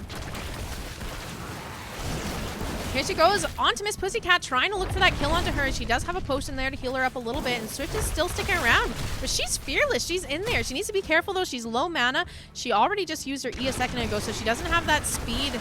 It'll come up right now. Looking for that pick once again. She needs to be careful. Now she's stuck in here with no little speed from her E to get her out. Miss Pussycat looking to back, so this is going to be Swyft holding onto this lane for a bit, popping up into the air, maybe to get some health and stuff while the lane's pushed forward. So Thrall doing a good job holding it down 2v1 in the top lane there. Snarfungus now in the back lane. Go ahead. See if they no, as I said, let's see if they sniff out this camp grab here on the Bruisers. We're going to try and clear this out here and still just try and get down this first fort of the game here. Miss Pussycat lobbing some Qs. I'm sure that they're aware they're on this Bruiser camp here. Unicorn getting really chunked down here. Anduin doing all he can to keep her alive. She's looking to walk away here. She has that armor playing as Garrosh, so helping her out a bit here. Like I said, I'm sure. Yeet coming out there. Yeah, I'm sure that they knew they were on the camp, but they just took it as an opportunity to get in a ton of damage on this bottom fort. Yeah, so they're still going to make the swap here. They're going to put Swyft up here against Breakwood. Zagar not having the greatest time, but I don't think. Yeah, I mean, Breakwood now has 2% base damage going, Ancestral Wrath and Rolling Thunder here. So I am not sure Swyft might be the best rotation up here. But doing her best, she's just going to soak, you know, patiently just behind the wall here. Not looking to get chunked down here. Sorry, in the bottom lane we had Miss Pussycat thrown into the back line. She got picked off by Team Rdy2Feed here. Now Tracer chasing down the Gul'dan, pops the bomb onto him, but he's managing to stay alive with a Decker potion. Decker's out of mana though, so he's going to have to back here. And they're going to be able to hold that bottom point easily. maybe even put some more pressure onto this bottom fort and secure that as well. Traxex also backing. So this is just Slice here to defend this fort by herself. Meanwhile, in the top lane, Thrall managing to hold it down, is holding that point perfectly fine. We have the Cataclysm coming out from Deathwing onto the point to try and secure this. I'm interested to see if Breakwood tries to 1v1 her or just waits for her to step off and try to catch the soak. But she is going in here. Yeah, all right, so we're going to hear the Ancestral get popped off here. So that's the issue. Swyft needs, she's going to the build where she gets all of her healing off of hitting those W's in close range in the, the melee build here. But that's where Breakwood shines. She's going to be able to get the Qs. She's going to be able to get those auto attacks onto Deathwing. And now we're going to see Tens about to come online here in this team fight down here in the bottom. Yeah, Slice getting thrown into the back line here, and it looks like that's exactly where she wants to be anyway. Unicorn2's getting really low here. Anduin doing all he can to keep her alive. She's managing to walk out, but now Tassadar getting stuck back here, pops her Archon, looking to try and make her way out of here, but Swyft has joined the fight now, and this is a 5v4. The roots coming out from the Blizzard. That connects onto Tassadar. We have the friendly throw coming out from Garrosh and manages to secure the safety of Lakefu there, but now Swyft getting really low. I'm wondering if Snarfungus can heal up here, but it looks like she might have to back here. It doesn't look like she has a tap, or else she would have hit it already. But during that time, they lost their fort. They chased them down, but the minions snuck by, I guess, and managed to secure that fort. That was an amazing save from the Garrosh.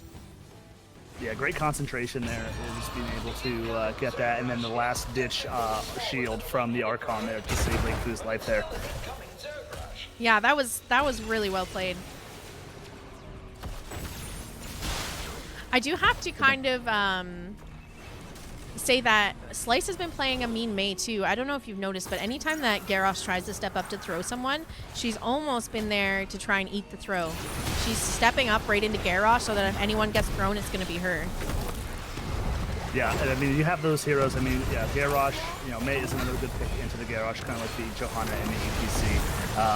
But, it kind of leaves them on the defense, on their own back foot, not being able to kind of hard engage. We're going to see the throw on the Kiyeberries there, but she's going to get some nice old man wiggles out of harm's way there. I'm getting poked down by Lakefu here. We're going to see Swyft use that Cataclysm out onto the rest of that wave to get some damage done, but she's going to get real low, losing some armor, and she's going to fall right before being back to safety. Yeah, Snarfungus needs to back up here. Unicorn2 did throw Traxex in, but she has no support to help her secure that kill. She's kind of stuck in here. She's just decimating for her life, but not quite. Yeet of Faith didn't quite connect there to save her in time. Stay a while and listen coming out, just connecting onto the Anduin, and now the chase is onto Rdy2Feed here. Lots of damage going out onto Myserysyn. Snarfungus doing what she can to kind of poke and keep the team from being able to progress any further here. And it looks like she did exactly what she needed to do. Popped out enough damage that they're too scared to continue on the chase. So Myserysyn is going to get out of there just fine. Look at Thrall, though. Just waiting there to see if something was going to happen that he could get in on. Yeah, great job. You got those tracer peels. But Breakwood doing the best. Traxex coming out here. Traxx has got the Tracer Bomb on her, and she's going to fall there. Slice getting really low as well. They're going to manage to get that pick. Deathwing now holding it on the point. Pops the Fear. They do manage to secure that camp. But was it worth it? 3 members of Mayday falling. Yeah, and this Pussycat trying to get some poke out here. A little low on mana. They're going to have, let's see, it looks like Breakwood is calling for the boss here. They will probably rotate top with that fourth going up there. But that game's pushing, probably finish off the top wall here.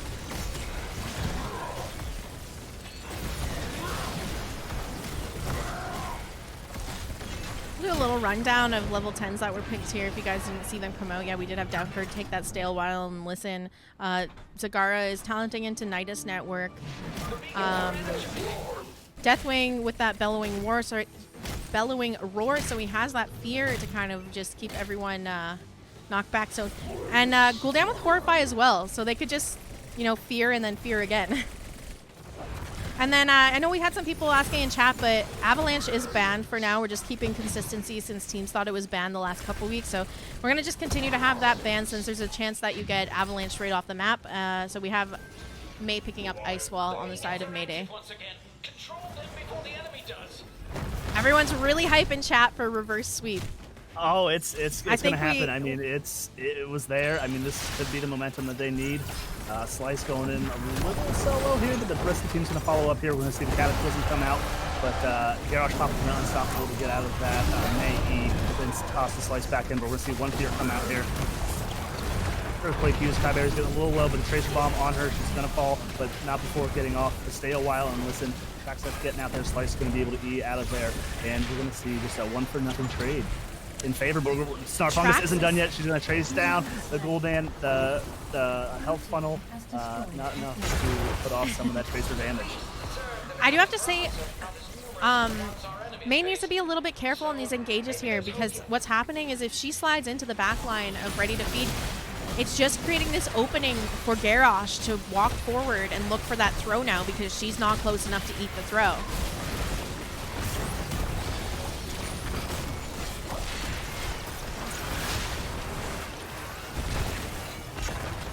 It is nice to kind of see Rdy2Feed be so dominant in this game after losing the first two of the series, though.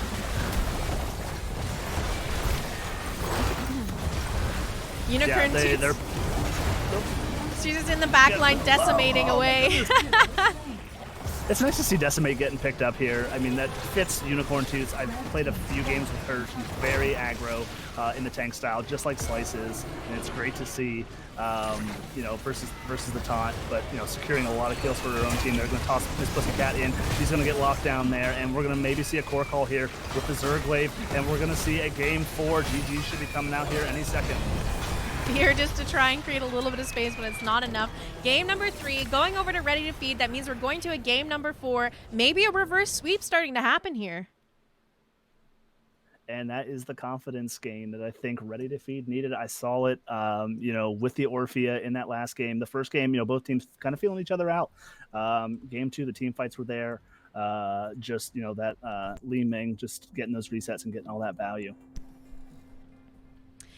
Yeah, I think definitely taking away that Li Ming from Miss Pussycat put them in a little bit better position. Like I said, not necessarily the best hero for Brax's holdout in particular, but sometimes it's not about at this level of play. It's not always about the best heroes for the map, but the best heroes for the player.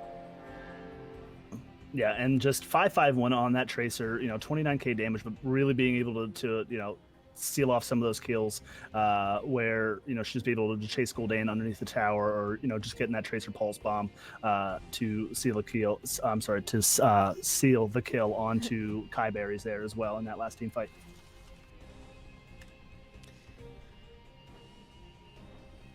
All right.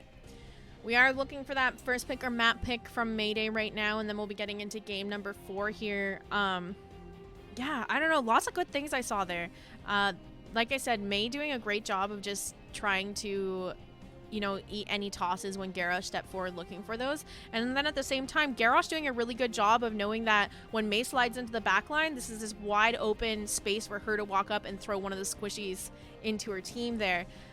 So it was really, I really liked that tank matchup. I really liked how they were playing around each other that game.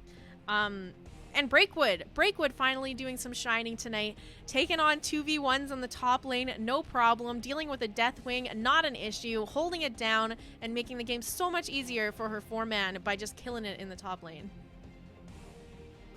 Yeah, absolutely. And, you know, like making it a little bit different, being able to do the 2v1, and then, you know, Thrall has the tank ability. Thrall has the CC, he has, you know, the damage and all that other good stuff, the self-sustain. But like you said, Slice had to kind of be the peel for her team as well as the engage for her team, and it kind of put Mayday kind of on the back foot on a lot of that, a lot of those team fights, and they were just able to capitalize.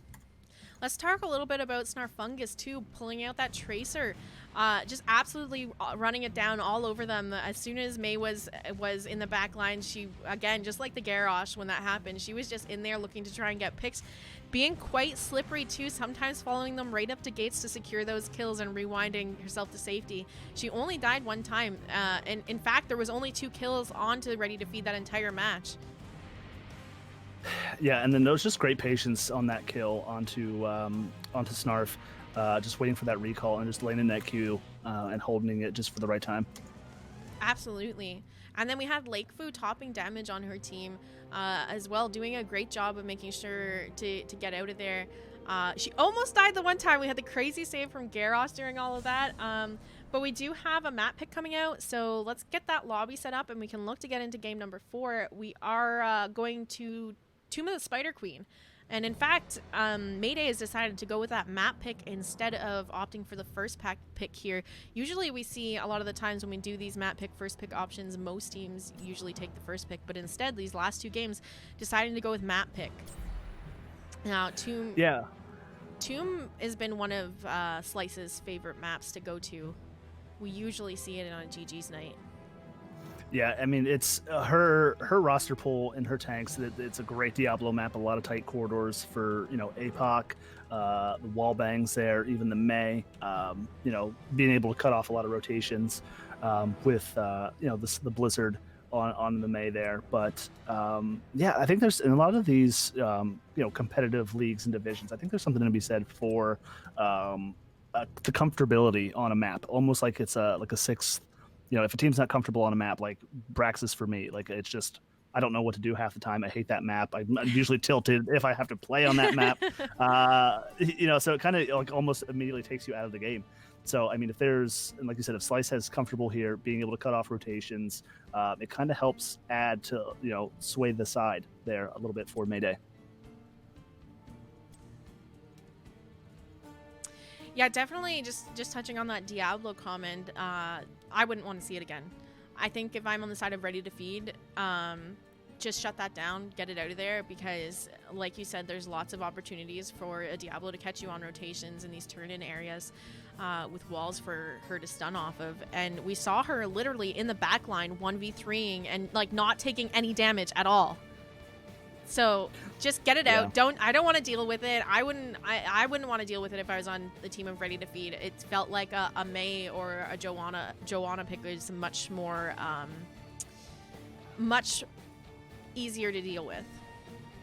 Yeah, I mean, this is the wave clear map. I mean, we could see I think it was Traxex on the Zool. We could see the Zool and another good Zool map. But I think the rest of the Rdy2Feed had the recipe there. In game 1, I think they're just going to have to probably ban the Diablo in this one as well as the Li Ming. All right, we do have the readies coming out from both teams here, so we're going to get into game number 4 on Tomb of the Spider Queen in just a moment here. Well, Plasty, I promise I'm not the fugitive from 2015. We've had a lot of comments tonight in Daxx. I don't know how much you've been keeping up with chat, but everyone really likes your outfit and style. Hey, you know what? It's you guys put on a great show here, so I just had to step my own game up on here. I'm glad. I appreciate it. I love all the comments. Chuckling to myself here, trying to be as professional as possible here. But I love the love in the chat.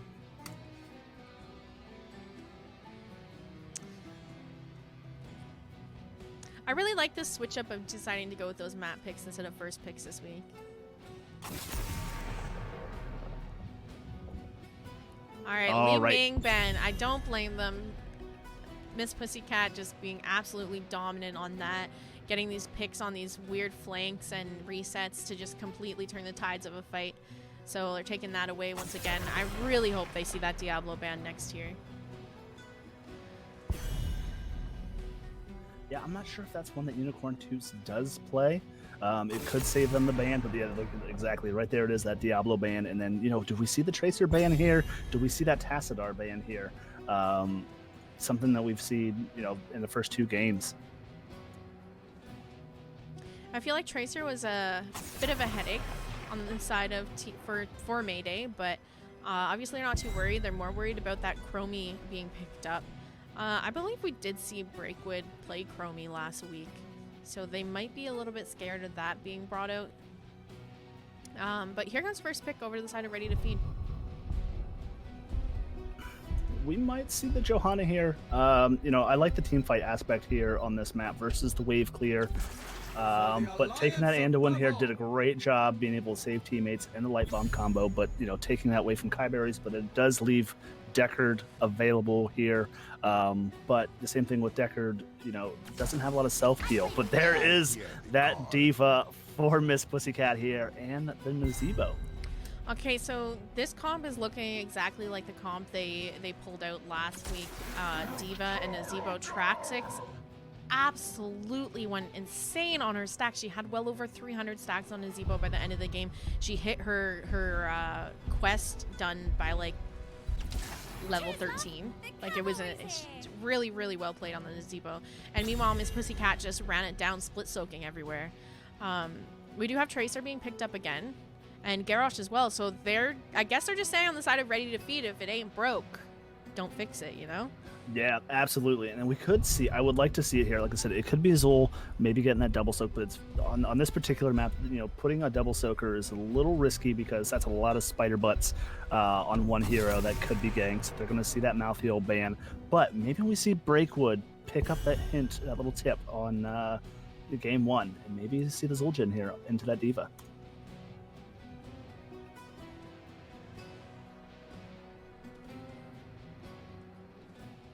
Still got that Malthiel ban coming out. Yeah, I mean, Imperius would be fantastic as well, being able just to queue onto that diva, getting some of those auto attacks in there. All right, Anna ban. I imagine we'll see. Deckard. Yeah, I think we'll probably see Deckard being picked up by Kai here. Yeah, to stay a while and listen into the diva bomb, as long as they're not woken up from that sleep, could be really, really dirty into some of those turn-in areas.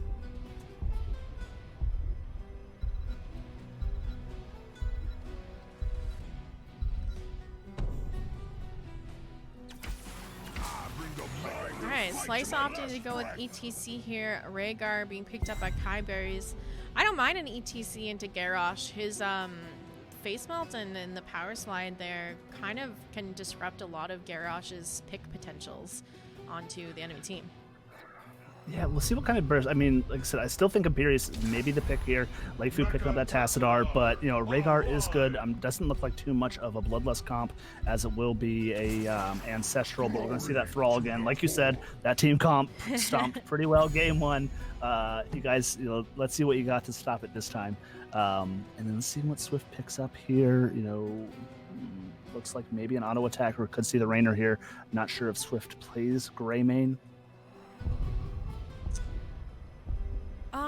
Yeah, I'm not sure what we're going to see Swyft picked up here.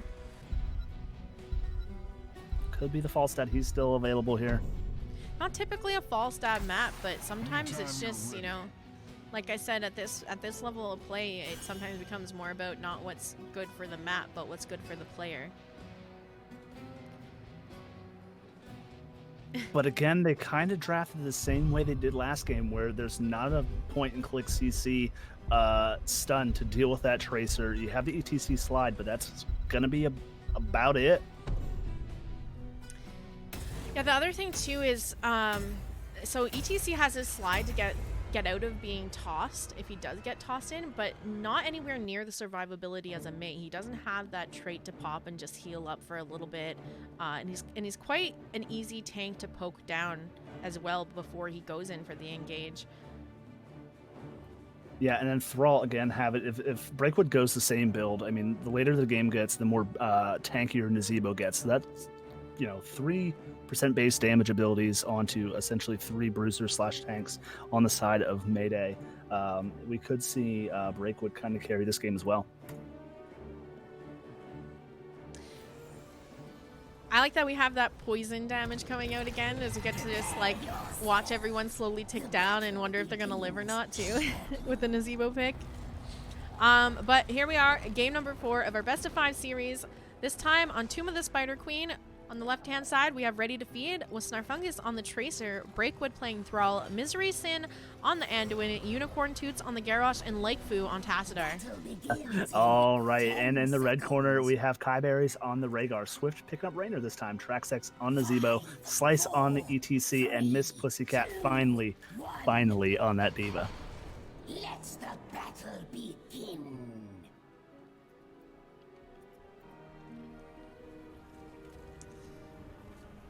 All right, let's take a look at these level 1 talents. A couple people looking to get some stacks here. Garrosh and Tassadar going for those quests at level 1. Prog Rock being picked up by the ETC as well.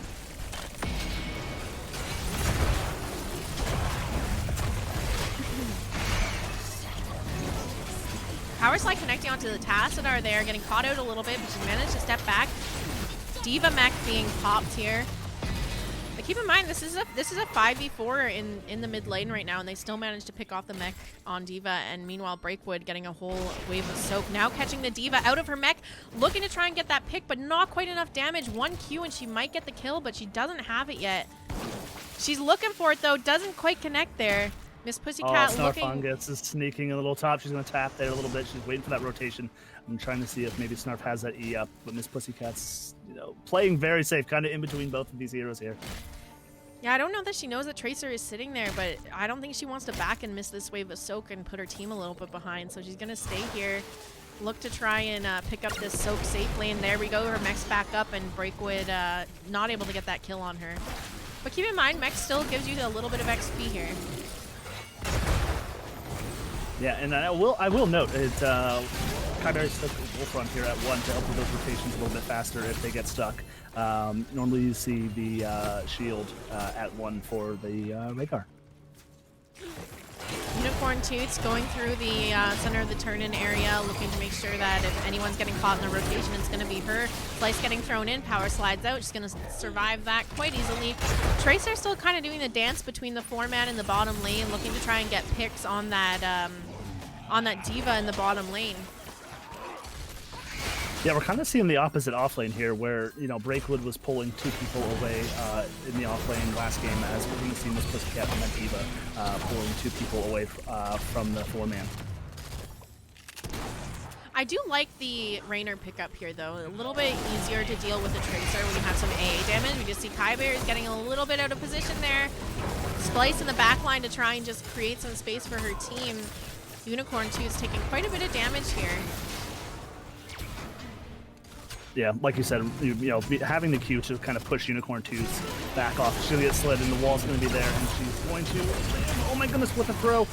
Not being able to live long. We'll see Lakefu pick up those spider gems, and first blood going over to the side of Mayday.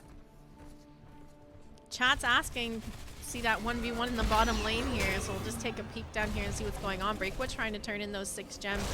Miss Pussycat doing everything she can to try and stall, and I'm wondering if Breakwood was just trying to bait her into a fight there. Not anywhere close to having her mech up in this fight.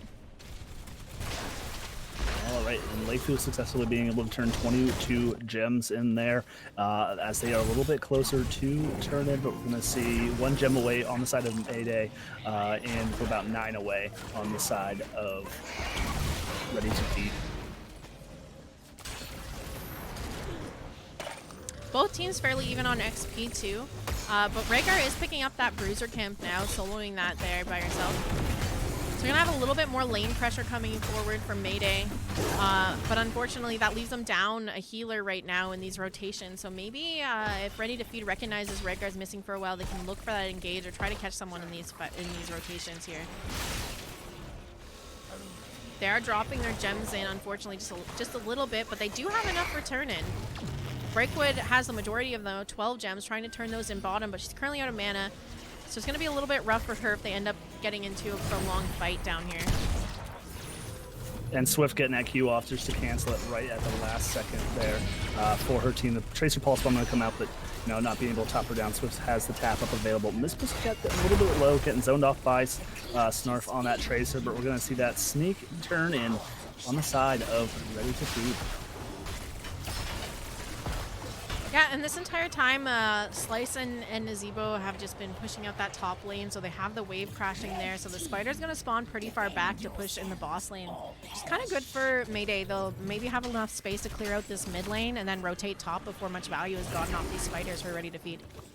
Yeah, I mean, you mentioned it last week, but Traxex at 86 out of 100 stacks already, just under 5 minutes in this game already on Thing of the Beat. Yeah, almost finishing out that level 1 quest as well here. Kiyeberries getting thrown in. We have the bomb from Tracer connecting onto her, but she's looking to try and get out here. Tracer is just in there chasing her down, looking to try and secure the kill, but she's gone into wolf form, is just running away. Now targets changed onto Swyft, looking to try and get the pick onto her, but she does manage to land that Q onto the members of Rdy2Feed, and she's going to walk out of here safe. Slice now in the back line, looking to power slide out onto Unicorn. Swyft once again getting poked down a bit here, but Kai's keeping alive. Now Traxex getting thrown in. Unstoppable being popped on. Cleanse goes onto the Traxxas. She's going to walk out. And it looks like they're going to have this spider cleared out. No kills on either side here. Now, great trades there, but great job on the healers keeping both teams alive. Miss Pussycat a little low on her first life there on the mech. But we're going to see Slice slide down. They're catching Lakefu out there a little bit with the boot back, and we're going to be able to secure the kill. Unicorn 2's getting caught up in the zombie wall for a moment there, but able to walk away. I'm curious what we'll see here for ults out of Rdy2Feed, because they have to worry about mosh pit. So it may be nice to see. I saw in the chat people talking about Slice likes to go stage dive on ETC, but she needs to be careful. She does have 38 gems here. Most of the gems for her turn. She's going to get tossed. Tracer bomb coming out, get poked down a little bit with Q coming out onto both Swyft and Slice, and she's real low, losing all the gems. Swyft tries to step up, and she's going to catch herself out here. You'll see her go down as well, and Snarfungus just chasing down Traxex a little bit. Another stun coming out. What a great pick from the side of Rdy2Feed. They managed to just take away a ton of gems on the side of Team Rdy2Feed. Swyft trying to walk in there to pick them up, but not having any backup there in the tank dead, just a little bit too risky, so she fell there as well. And now Team Rdy2Feed turning in what gems they do have to make turn-ins later for them a little easier. They don't have to risk losing their gems like we just saw ETC do. Meanwhile, on the bottom lane, Breakwood taking a 2v1. We have the Thunder pop out, looking to focus down that Kiyeberries, but we have the mech explosion coming out. That's going to connect onto her, and it connects onto Snarfungus as well. They do manage to secure that bottom siege giant camp. Not for free though. They did lose Rhaegar in the fight here, but they managed to take the kill on Thrall and take the camp. So all in all, a little bit better of a result for the side of Team Mayday. Yeah, absolutely. And we're going to see Holy Blade Salvation coming out here. I think that was a pre-pick just in case for the mosh pit, as well as Sundering. But as we saw there in that last little scuffle on the bot camp, though, we did have the stage eye pick up here. And we are going to see that bloodlust here. Unicorn 2 is getting a little bit stuck here, taking a bunch of damage. Now Snarfungus next target, and that's going to be Tracer falling to the Diva. Chase is now on, Bloodlust is out, and they're looking to try and get what they can here. Thrall getting caught by the power slide, now getting turned on by the rest of Team Mayday, and she falls as well. Meanwhile, Miss Pussycat in the back line gets tossed over towards the fort. Not quite in enough range to get any shots onto her. And that's going to be a 2-0 in favor of Team Mayday. Yeah, Miss Pussycat holding 40 gems for the team here. She's probably the main target here in a lot of these team fights. She's going to try and turn in here, which, still down 4v5. It looks like we're going to get the turn in here for the side of Mayday. Yeah, and look at Nazebo, still just getting all those getting all those stacks on the map. You got Traxex, you got stacks, you got snacks. Just a lot of rhyming words here in the top lane. And then that's, it is the box lane, and this is where they're going to put most of their pressure here. Yeah, Nazebo, once again, remember I said yesterday, finishing off her quest around level 13, while she's currently sitting at 164 stacks of that 175 needed to finish off the quest there. So another couple minion waves, and she'll be done that. Slice getting caught a little bit here, decides to use that that stage dive. Doesn't quite save her though, because the fort didn't fall down, so she does die to the task of fort damage here. They managed to clear out that top spider, but not without losing their fort. ETC now down. This is going to be a 5v4 for the rest of the defense. Thrall dealing with the Diva in the bottom lane. The rest of the team chasing them down in the mid lane, looking to get what picks they can while they're down their tank. Kai getting thrown in by the Garrosh, and she's going to fall as well here. But again, mid fort going down, bottom lane not too far behind here. Yeah, not bad. 2 team fights getting picked up there. Pre-13s for the side of Rdy2Feed. And they have turned in here. They are going to be looking for it. Let's see. We do have Kai down for another 15 seconds. Do we see a boss and then pick boss and then a turn in? But it looks like we're just going to go for the turn in here. Yeah, best to try and force this while they're down the healer now, so if they do end up fighting, you're down a player on the side of Team Mayday. And they lost pretty much all their forts in that last phase, but they have a turn in now and can turn around and just clear all of Mayday's forts if they play this right. Looks like they are looking on the invade on this camp, because it was still showing. They get that toss on a Kiyeberries now in the back line, looking to run down to her bottom fort. but stun connects onto her. She's getting chased down by Snarfungus, and she does get that pick. Myserysyn getting really low now. Pussycat looking to try and maybe get something here, but realizing maybe not the safest play and is backing up now. This is exactly what they needed here. They got that pick, and now they're down a player for the defense here. It looks like they're going to make a push in for bottom lane instead of going for that top lane. This could work because if they put a lot of resources in the bottom lane and make Mayday respond to the bottom lane, top lane might just get pushed by the spider uncontested. We'll see how it plays out, though. Actually looks like they're going to push in mid instead. Unicorn being really aggressive in these step-ups to look for that throw. Yeah, unfortunately, they had to take their time to, like you said, to capitalize on Kiyeberries dying there in that first, around the turn in there. But, you know, right after the back-to-back turn in there, all of their lanes were pushed out. So the spiders, the larger spiders, do lose health as they walk down the lane here. But we'll probably see top go down here, as well as, you know, middle fort going down. We'll see a Diva Bomb getting topped here. Snarfungus getting really low, but manages to blink out of there. Miss Pussycat chasing her down, though, and she is going to fall, but now she's in the back with no escape and no mech explosion to save her. They might be able to turn it around and kill her as well. Gets the cleanse onto her. She's looking to get out of there. Kai keeping her alive. She is managing to walk away. Meanwhile, Spider did take down that top fort, so they did manage to secure 2 forts with this Spider phase. And again, XP looking pretty even going into these fights. Yeah, a lot of team fights. You know, compared to game 1 to game 4 here, Unicorn2's not sure. She's a little caught out here, but be able to pop that unstoppable and be able to walk away here. Bruiser Camp getting picked up on the side of Mayday, and now same thing's happening on the side of Rdy2Feed. Mayday is sitting on enough gems to turn in. Rdy2Feed just 6 gems away from turn in themselves, and it looks like they are trying to get that turn in here. Miss Pussycat just dropping in the gems she had. Nazebo currently has 20 himself, so he'll need to turn in possibly here as well, as the rest of the gems seem to be split between all the members on the side of Mayday. Snarfungus stepping up to do a little bit of damage while coming out, making ETC have to go around here. It looks like they're going to do what they can to try and stop that turn-in from happening. There is a rotation down onto this bottom camp. Thrall getting caught out. We do have the mech explosion up too. Sunder comes out. That's a lot of gems dropped on the side of Thrall. MissUnicornFarts stepping up to try and collect those gems, but the rest of the team getting a little bit chased down by the Diva for a minute here. So he does manage to save those gems, which means they still have that turn-in up and available after this Web Weaver phase is done here, as they only need a couple more. Yep, they're going to clear that mid-bruiser camp here, get this lane pushed out a little bit more, and we may see rotation back up to the top lane, maybe try and get that top keep here and open up a win condition if they can get a successful team fight here. I do just want to mention Nazebo currently sitting at 240 stacks.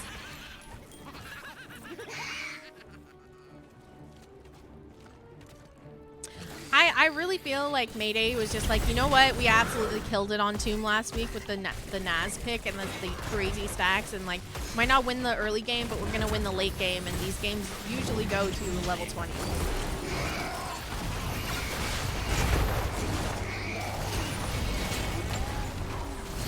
To be a little bit careful not to get thrown into this keep here, because UnicornToots was posturing pretty aggressively there, looking to try and throw somebody over the wall if she could.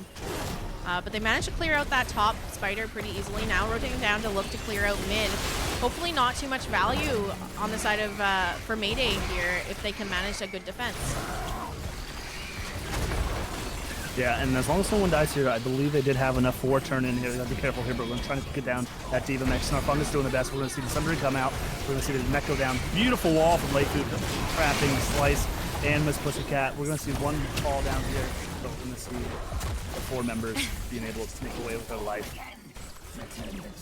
Yeah, and fortunately they lost no members on the side of Rdy2Feed, so like I said, they have that turn-in up and available as soon as they clear out these spiders, and it looks like they're doing a boss call as well. They're going to go for that boss and turn-in combination that you love to see on Tomb of the Spider Queen. They have a solid 30 seconds before ETC's up, just to keep in mind he has stage dive, so he can join the fight if they do create enough space here, but it looks like they're going to grab this boss, no issues, and now look to try and get that turn-in. Keep in mind, Diva, this is exactly what we saw Diva do last week, is she's just split pushing and getting value somewhere else on the map when she knows there's nothing that can be done to stop a boss or a turn-in here. So that bottom wave pushed all the way up to the keep. Yep, so this is going to be the play here in the top keep. That's the lane that's pushed out. That's where the boss lane is, and we're going to see a big old spider drop down right on this fight. We're going to see Slice come back up on the ETC here, and any picks here on the side of Rdy2Feed, we could see a core call here. Keep in mind, Miss Pussycat has that mech explosion to try and create some defense space here, but it doesn't matter. She's not able to get back into her mech right away. That mech explosion did nothing but a little bit of damage to the boss, and instead she ends up dying for that. They now have that boss, still a little bit of health left on it, and a spider pushing into this top keep. Slice getting really low, gets picked off by the Tracer Bomb. Anduin pops his ult, manages to heal up the team a little bit, and they get 2 more members picked off on the side of Mayday, and this is a core call coming out from the side of Rdy2Feed. The reverse sweep dreams are real tonight. It is real. We're going to see all members just turning on. We're going to see the Yeet of Faith come out onto Unicorn Toots, and we're going to see the core at 30%, 25%, 20. Oh my goodness! And we are going to a game 5. GG's, well played. Way to hang in there, Rdy2Feed. Even with a Nazebo stacked, how many stacks here did he have at the end of the game? I didn't get to see. I'm sure he was well up near 300 by the end of the game, but still managed to win into the late game Nazebo. Just amazing. That last fight there, just seeing all the opportunities and what they could do to try and finish that game, going for the boss, the turn-in, and just getting the picks when they needed it to finish out that game. Yeah, great macro. You know, that was something we were kind of seeing, you know, on the side of Mayday in game 1 on Dragonshire. Just the macro calls were on point. And, you know, I think what we're seeing is Rdy2Feed getting a little bit more comfortable with each other and in the way that we played. But we're going to see Snarfungus again on the 5 kills, 2 deaths this time, but another 5-kill game on that Tracer. All right, well, looks like both teams are ready to get into this game number 5 here on Battlefield Eternity. So let's get into this. I'm really pumped to see where this goes. Reverse sweep, or is Mayday going to pull out the dub here and secure the series? Oh, we got a little sweep going on. Imagine having 2 reverse sweeps back to back in GG's. You are a better matchmaker than Blizzard, so I will throw that out there. I mean, I'm sure Chad will agree with us there, Jazz.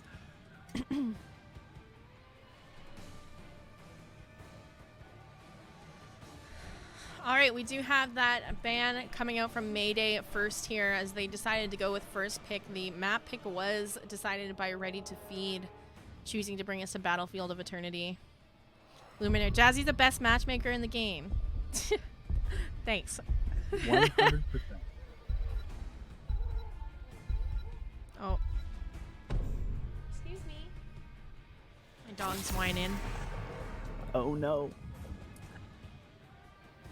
Both of mine are asleep on the floor right behind me. So you're going to see that Tassadar getting banned. We haven't seen it banned since game 2, but Lakefu just doing a ton of work there on that Tassadar. And then there's that solidly Ming ban.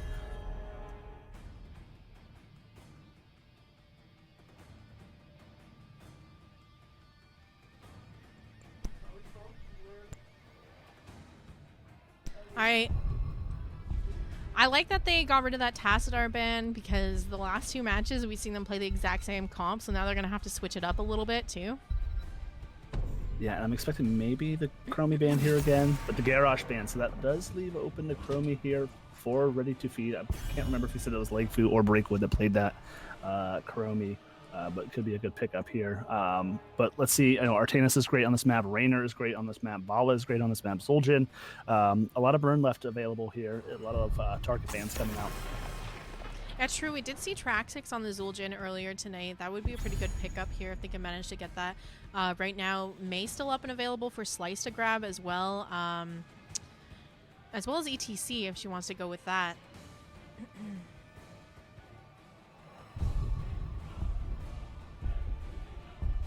I'm not sure. Yeah, the Murky is still available. Do they let Traxex take Murky and just run it down? Not really a murky map. Here we go again. He's gonna be picking up the Chromie here. Yep, great poke. She did get a little buff. Like I said, I didn't check stats today, but from what I heard, I think she was highest win rate hero. But we're going to see Lakefu on the Sylvanas this time, not being able to get that Tassadar. The nice thing about having a Chromie on your team on Battlefield of Eternity is you can have the entire team zoned off the Immortal, but she still has the range to poke some damage down and finish off Immortals if it's low enough. Unicorn Toots picking up May. She's been known to rock that a few times in GGs as well. This answered one of my questions, though, because we saw a lot of Chromie bans early on in the series coming from the side of Rdy2Feed, so I didn't even know if there was anyone on the side of Mayday that played Chromie and they were potentially just wasting a ban, but it turns out they weren't wasting a ban because Traxex does play it. For the alliance above all. And they are bringing the heat. We're going to see, the ETC Light Bomb combo here with Chromie, whether that's Slowing Sands or the Temporal Loop. Just being able to secure a kill for the team. Yeah, it might be a good idea for Rdy2Feed to consider picking up a healer that has Cleanse for the Temporal Loop. That'll force her to take the Slowing Sands for her ult. Also quite annoying because it cuts off where teams can rotate through to get immortal damage and flanks and pokes. So, yeah, we'll just see how that plays out.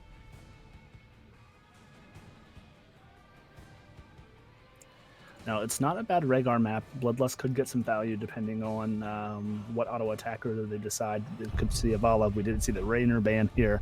Lunara's not bad here as well. Zul'jin is still on the board, but Traxex did take the Chromie. The swaps are still available, and there's that Tracer ban, and it's not allowed this time.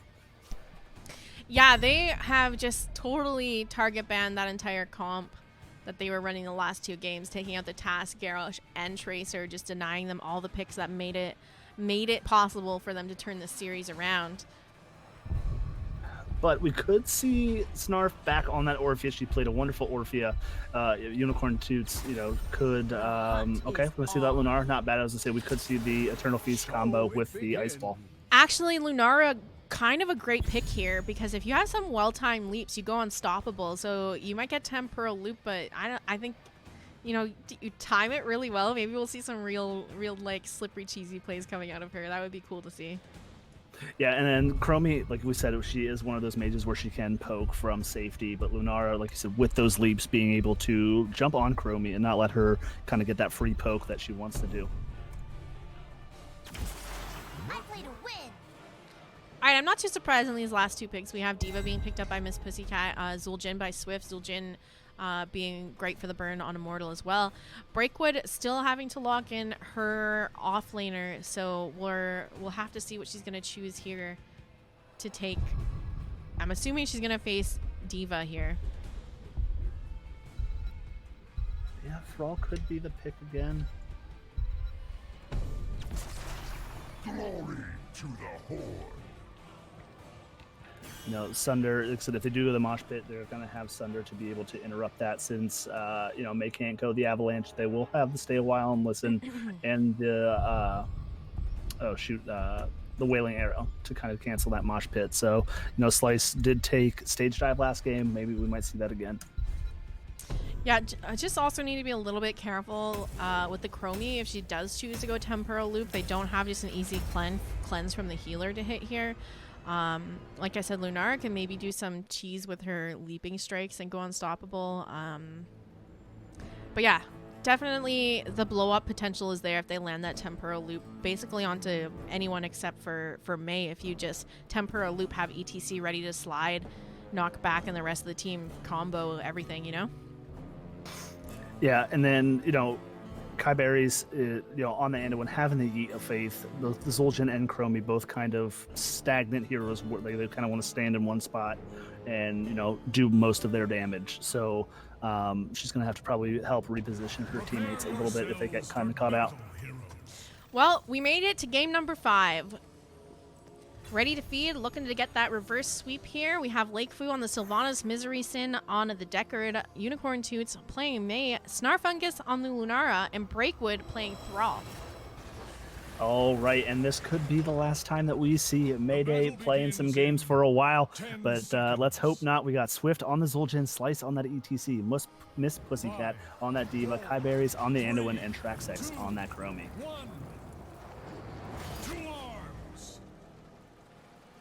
Interesting, they have a couple different players that are willing to flex onto the Zul'jin pick, because earlier we saw Traxex taking Zul'jin, but this time she chose to pick up the Chromie, with Swyft swapping off onto the Zul'jin instead. Slice being really aggressive in this positioning, stepping forward here, getting a little bit of damage onto her, but Snarf needs to be a little careful, just getting chunked down from this Chromie poke. Oh man, just being an offlaner at heart, I just love the dancing and the sprays as they just passively soak XP up top. That's all us offlaners really do. We just, you know, maybe throw a death in there every once in a while to make the poor man think that we're kind of doing something. Did have some people calling GG in chat as soon as the Chromie was picked. I think that right there just won the game for the side of Team Mayday, but we'll have to see how it plays out. Yeah, Slice I mean, getting Chromie really low here, trying to look to try and get the pick there. Banshee's coming out from Syl, but doesn't quite connect on. She is able to back up and look to get healed. Here's a... Oh, Slice once again getting caught. She's going to get picked off here, and that's going to be first blood going over inside in favor of Rdy2Feed. Yeah, Myserysyn getting at the old kill snipe on the healer. Love to see it. Now they are looking to pick up that siege camp in the bottom lane while they have the tank missing. Another thing that they could have potentially done is just started to siege up with the Sylvanas there. Looks like Traxex maybe getting caught out here. She pops her time trap to try and save her from the root, from the blizzard from May, and she does manage to walk away here. Unicorn2's getting a little bit chunked down. ETC looking to power slide, manages to just land a stun onto her. But there's potions here to help her through this fight, and she's just going to back up, drink the one that's maybe behind her, and look to push in with this camp a bit here. We are almost 2 minutes into the game, so we're probably going to see teams rotating to that bruiser camp soon, so it's pushing during objective. About that time, we're seeing maybe peel off a little bit here. We're going to see Swyft kind of get caught there, but we're going to see that Rdy2Feed come out there. But they're pushing hard with Lakefu and that black arrow, so they want this wall down here. Not really giving Mayday the time to peel away and grab this camp here. And we're seeing Breakwood push pretty hard up top as well. Miss Pussycat about, you know, a third of the health onto the mech. Yeah, she looks like she's going to back here to get that mech health back up and try to save that mech explosion for during the immortal phase. Try and zone something off, look for picks in there. So bruiser camps are getting picked up on the side of Rdy2Feed as well as Mayday. It looks like Myserysyn and maybe even Lakefu are going to have to back for mana before they go to start this burn phase. Traxex already deciding that she should go back and get her mana now. Bruiser camp picked up on the side of Mayday and or on the side of Rdy2Feed, and now Mayday as well. But look at this on top lane. Miss Pussycat sneak in that siege camp, and I don't know that Thrall knows she's there.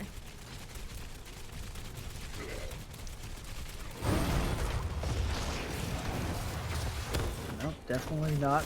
You know, Swyft getting caught out a little bit here. Unicorn2 is coming around to try and get some CC onto her. She is getting chunked quite a bit from the Lunara poison damage, looking to try and run away, and now there's just ticking damage on her right now.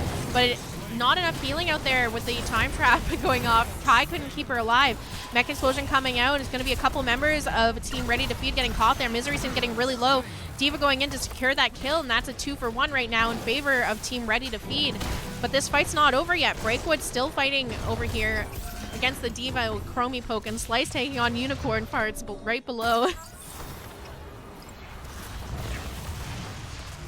So that's kind of a pretty good fight for Rdy2Feed, taking a fight under the enemy immortal and still coming out ahead here. yeah, you got to be careful with the positioning with all, you know, those double stuns coming out from the immortal. We're going to see Unicorn2 is getting kind of caught there in between a rock and a hard place, literally, but we're going to see a lot of poison damage coming out from that Lunara. We're going to see the mech go down. We're going to see Slice go down on that ETC. And I will say, these time traps from Traxex are pretty clutch this game so far. It is time for a change in strategy. Yeah, definitely created some space and saved her team that time. Last time, I'd have to say a little bit questionable. Zul'jin got left out of it, and the healer was in it to save her from the poison ticking damage of Lunara, so it didn't work out quite as well as she hoped it would, but it was so close to being a clutch save on the Zul'jin. But this is going to be first Immortal going over to the side of Rdy2Feed. Yep, and it's going to go top here. We're going to see, they're just going to try to scuffle a little bit for those globes. But I like the play here. We're just going to send Sylvanas top. She's going to be able to shut down that wall, get a little damage done. But we might see the four-man push here a little bit, maybe try and get that first fort. But no, they're going to just rotate back top. Well, here's the thing. They didn't do a very good job defending that camp that they had set down in the bottom lane. So that bottom fort is pretty much dead already. They could have easily just let Immortal do his thing in the top lane and taken a fort bottom. But depending on how Thrall plays it down there, he might be able to secure it by himself if he can manage to force D.Va to have it back. They're getting some good damage onto this top fort up here right now. Lakefu getting a little bit chunked down from the poke and Slice sitting on her. But they do manage to get that top fort. Slice now sitting in the back line here. See if she's going to be able to slide out, but a lot of damage going out onto her now. She does power slide out, looking to get away here. There was a blizzard being thrown out. Manages to catch two members of the side of Mayday. Leap of Faith trying to save that Zul'jin, but not quite working out there, and she does fall. Yeah, great concentration coming out from Rdy2Feed. I mean, Slice was sitting in the back line as ETC, but like they really didn't give a crap. They just kind of continued pushing forward with the Immortal targeting the back line and just really waiting for MissUnicorn to kind of land a stun on the May. Yeah, it really felt like Slice was just in the back line trying to be like, look at me, I'm here, don't worry about them, I'm here. And it wasn't working because they just kept on going for the people in the back line and didn't really care that she was sitting in there the entire time. We see the root coming out and this Pussycat underneath the tower, but Breakwood's a little low on mana, but we're going to see the whole entire team rotating down here. Breakwood's maybe going to get caught out here. The slide coming out onto here, and the boot. And Breakwood get down, but we're going to see, the top camp getting taken in trade, and we'll maybe see get the rest of this wall and maybe part of this keep taken down here. Well, there you have it. Breakwood's so strong that they required a 5-man rotation onto her to get that kill. Yeah, and then we're gonna have to see Mayday take a fight down 10 here. It is 5v4. The Breakwood's up now in about 1 second to rejoin this fight here. Yeah, it's still a little bit risky. I mean, you're up 10, sure, but you're also down a player and fighting underneath the enemy keep.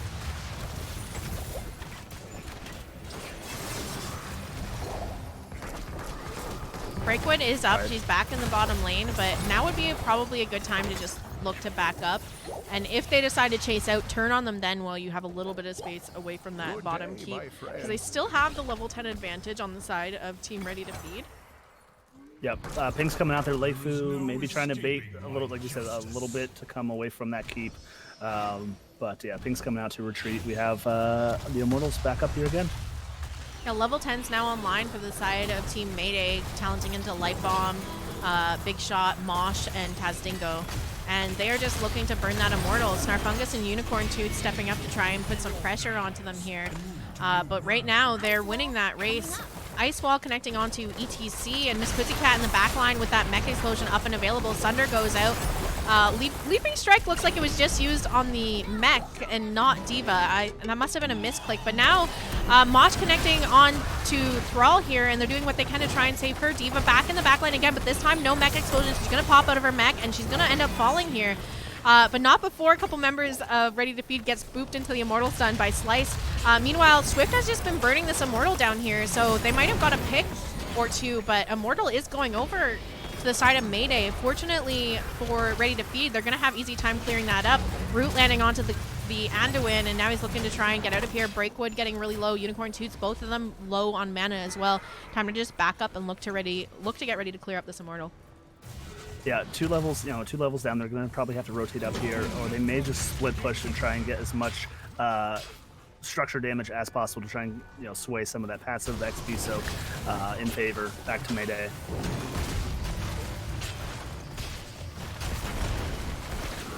Yeah, it does seem that they're just going to let the Immortal do his thing in the top lane and try to push the opposite lane instead. Sunder coming out just to try and get out of there, but we have an Ice Wall coming out. Doesn't connect onto any members outside of Mayday, and now Unicorn 2 is getting stuck. Slides out, but right into that slow from the Chromie, and she does get picked off here. Look at all these time traps just sitting around ready to help out too if they get in too much of a sticky situation.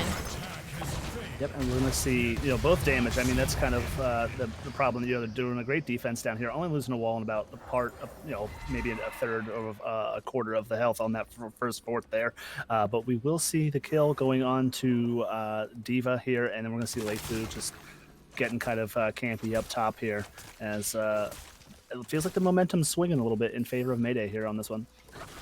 Yeah, well, I mean, ultimately that Immortal push, I feel like, kind of played out more in favor for Rdy2Feed. They really only got a wall in the bottom 4, spending all those resources down there. And on top of that, it turned out to just be a 1v1. But when you're behind on XP, a 1-for-1 is kind of in your favor.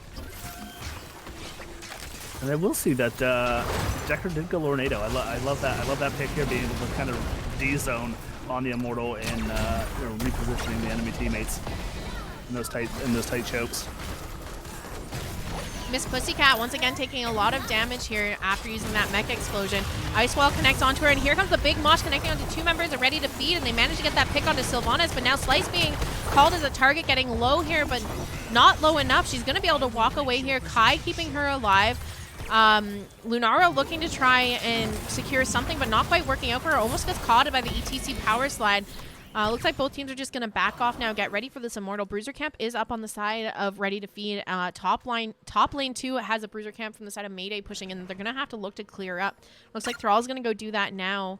Maybe the rest of the team looking to grab the Bruiser Camp or just position to defend on Immortal. Yeah, position to defend here. I'm not sure if Thrall can clear fast enough. They may lose this top fort here. Sylv's finally coming back. So trying to see some positioning here. And as Swyft just kind of cuts health on Zul'jin there and to start just chunking this blue Immortal. I miss Pussycat getting really low here. She able to get that Mech Explosion off before, but she's not. She's going to pop out of that Mech. Not have it back up to call in a minute. Tazdingo coming out from the Zul'jin, but now D.Va getting quite low. Lornado comes out, connects onto 3 members of Team Mayday, and they're now getting knocked back into the side of Rdy2Feed. Slice has a light bomb on her to try and save her, and she's now in the back line where the rest of the team's chasing. Thrall gets picked off. Swyft getting low. She has the stacks on her from Lunar, but not quite enough to kill her, as Kiyeberries just there to keep her alive. Slice still back here, getting chased down, and it looks like she's going to fall as well. That's going to be a 2-for-1 in favor of Rdy2Feed. They're now looking to start to burn on that Immortal while May tries to zone off the rest of Mayday on their Immortal. And it's going to be tough without, kind of without the front line, but Traxex is, on the May. Swyft not really caring about Unicorn Toots, but she does have the blind there, and Chromie getting caught into that. We're going to see Snarfungus try and jump onto Chromie, zone her off a little bit. And we're going to see Swyft go down. Kiyeberries getting chased down here a little bit. W coming up. We're going to see Lakefu chasing. It's going to be some friendly teammate action here, but we're going to see Snarfungus coming back onto the Kiyeberries, queuing as much as possible, throwing at the roof. She's going to fall right before she gets to her feet there, and we're going to see Miss Pussycat getting rid of as well. There's the Mech getting chunked, and she's going to throw out that D.Va bomb to kind of push back Rdy2Feed. Yeah, luckily we saw that Chromie talented into the stasis there, so she had a ton of dot damage on her from Lunara, but fortunately she could pop that stasis and that just gets rid of it, so she did manage to survive when she ran away there. But now Immortal getting quite low here in favor of Rdy2Feed, and this time I think it's going bottom, which is good for them. There's a big wave to clear out bottom. The light of the crystal arch shines on. Yeah, they are delivering on this match. We're going to do some 16s coming online here for Rdy2Feed. Yeah, like we said, they do have quite the wave to clear out, so it's just going to be the Immortal, and they're going to have to push this out. So they're going to get some free clear, which is good for Mayday here. I'm still just like stuck on that beautiful Lornado, just catching everyone in that choke point in that fight. That was amazing. Yeah, it's not picked as much as Sleep is, but if used properly, it's just a gross ult. It's a lot of damage being dumped onto Swyft and Miss Pussycat there in the defense. They do have that Chromie ult there to try and slow and kind of zone off the enemy team from easily rotating in under this fort. But this is still pretty healthy Immortal. Shields are gone off it, but it's still half health. Slice is now in the back line, trying to create some space for her team to clear this off. So probably still going to be a keep falling here, though, if they can manage to get the poke damage. Not too much health left on it, but oh my gosh, beautiful mosh into the D.Va bomb. Gets interrupted by the Sunder. And all members of Rdy2Feed still up and alive here. Again, Miss Pussycat back in here, doesn't have her mech explosion this time, so if they do manage to pop her out, they could look to turn and get the kill onto her. Light Bomb coming out onto Anawan, connecting on 2 members of Rdy2Feed. Miss Pussycat now getting chunked down, but Anawan's keeping her alive and healthy. She pops out of her mech without getting the mech explosion off. That keep so low, but again, just getting killed now to the Lunara poison. If they had that down, they would have been able to do a little bit more. Breakwood now getting caught out. Trying to just get as much healing off as she can off her Frostwolf, but it's just not working here. Yeah, what a long, Lakefu. great defense. Lakefu, no, he's gonna get the double E out of there. Juking and jiving. Oh my goodness. And Snarfungus trying to get out of there too. Unicorn Toots just trying to get the zoning for the team. And, you know, the first keep of the game. But we're going to see a big wave top. We could see the drop of that first fort for the side of Mayday. So here's the thing is, like, right now, Rdy2Feed 2 levels up. They got that keep down, so they can kind of play the slow game now. Just always play the defense. You know, additionally, if you can get some camps to pressure in on the bottom lane as well during these immortal phases, that's great. But right now, you're just kind of chilling. Try to get that level 20 before Mayday has an opportunity to catch up, and no need to do anything overly aggressive. Yeah, I mean, unless you're Snarfungus, she's just chasing them down here. But yeah, this is the pre-20 fight that they do want. But you know, D.Va was up top trying to get some more pressure under that top lane there. But we're going to see the all-out team fight here onto the objective on the Immortals again. All ults are up except for Taz Dingo. Ice Wall going out, connecting onto 2 members of Team Mayday. Chromie popping her stasis. Light Bomb going out onto Kiyeberries. Is she going to be able to heal herself up here? Kind of getting caught between a rock and a hard place, though. Looking to try and escape. She's just barely managing to survive, but here comes the Wailing Arrow from Sylvanas, managing to secure the kill onto the Anduin, and Chromie falling in this fight as well. So that's a 2-0 in favor of Rdy2Feed. And now that Bruiser Camp making its way to the core, so they're just going to be able to free burn this Immortal here. Yeah, and they just crested that level 16, so death timers are a little bit longer here, so they will have to try and do their best as a defense here at the halftime. Enough! I seek better ground. Slice is in here trying to get a pick onto Unicorn Toots. Not the worst idea. They kind of want to try to get a fight before level 20, and if they know the rest of the team's burning, they might have some space, but they need to be careful because now all 5 members of Mayday, or Rdy2Feed, are here to take on Mayday. Level 20s. Oh, no, go ahead. I was going to say, they can't fight like they did last game because now, you know, Slice did go Mosh Pit, did go Encore, so they can't necessarily let her stand in the backline and kind of ignore her because Mosh Pit could be going off at least any point to allowing, you know, just a sway of a team fight for Mayday. Like, ideally, they try to take a fight here before level 20s and maybe get a pick or 2 so that they have an easier time defending against this Immortal. May did just back. I mean, they don't realize that, so it would have been a good opportunity to try to do something. But instead, level 20s are hit on the side of Rdy2Feed, and now they have this Immortal. A little bit of a shield for it, pushing it onto the top lane.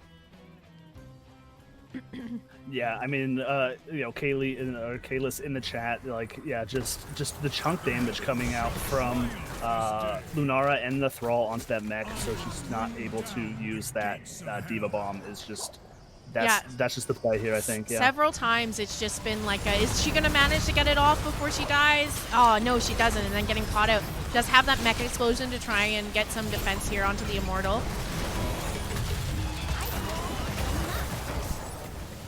So the Light Bomb Mosh combo not being able to land on anybody. We're going to see that Ice Wall come out. We're going to see that keep coming down. We got a half health Immortal here pushing onto the core. We're going to see Lakefu kind of get rooted, but the Wailing Arrow's going to come out. Swyft blinded and getting real low. Taz Dingo going to get popped here. Mech going to go down. Just chunks of damage coming out onto Miss Pussycat. She's going to be able to dive out of the way. And we're going to see, oh my gosh, Snarfungus being able to leap kind of to safety with taking those tower shots because just getting the damage underneath the tower, and we are 28%. This looks like it's the reverse sweep. It's the reverse sweep once again. 2 weeks in a row now. We have had reverse sweeps on GG's. GG, well played to Team Rdy2Feed. It looks like we have a new reigning champ knocking out Mayday from the, you know, King of the Hill games here on Girls Gang Squad. Okay. Well, what a series. That was so exciting to watch. You gotta love when it goes to a game 5, and it's even more of a show when it's a reverse sweep. Daxx, thank you so much for coming to join us this evening. Where can people find you? What are you up to these days? All right. Well, thanks. That's first and foremost, Jazz. Thanks for having me on here. The community you built here, these lovely ladies. I do never want to come across any of these ladies in Storm League myself. I'd rather just sit and watch them from the couch. I do have a Twitch. Currently don't stream, but probably the best place to find me is on Twitter. I am probably the best hype man. I will just like and love and retweet anything that anybody really puts out there. But that is Daxx_HOTS, same as the Twitch here. And then I will be casting. I guess I'll put some hype onto the NGS side of things. That I was picked to host the Nexus Edge show for NGS this upcoming season, and Mike and I will be co-hosting with the lovely Jinxie Cat. So we will be doing that weekly. Yes, that weekly show for the NGS. So love to hear and see some of these ladies and kind of breaking down their teams and everything else they got going on. Oh, that's awesome. I'm excited to catch you doing that. I think that's going to be it for Girls Gang Squad tonight. But like I said, I'm going to stick around and play some ranked games now with Unicorn Toots and some friends. So if you want to catch some sweaty Storm League, stick around. But other than that, thanks again, Daxx, for coming to cast tonight. It was such a pleasure to have you on the show. Hopefully we'll get you on again soon. Have a fantastic weekend. Please. Thanks, Jazz.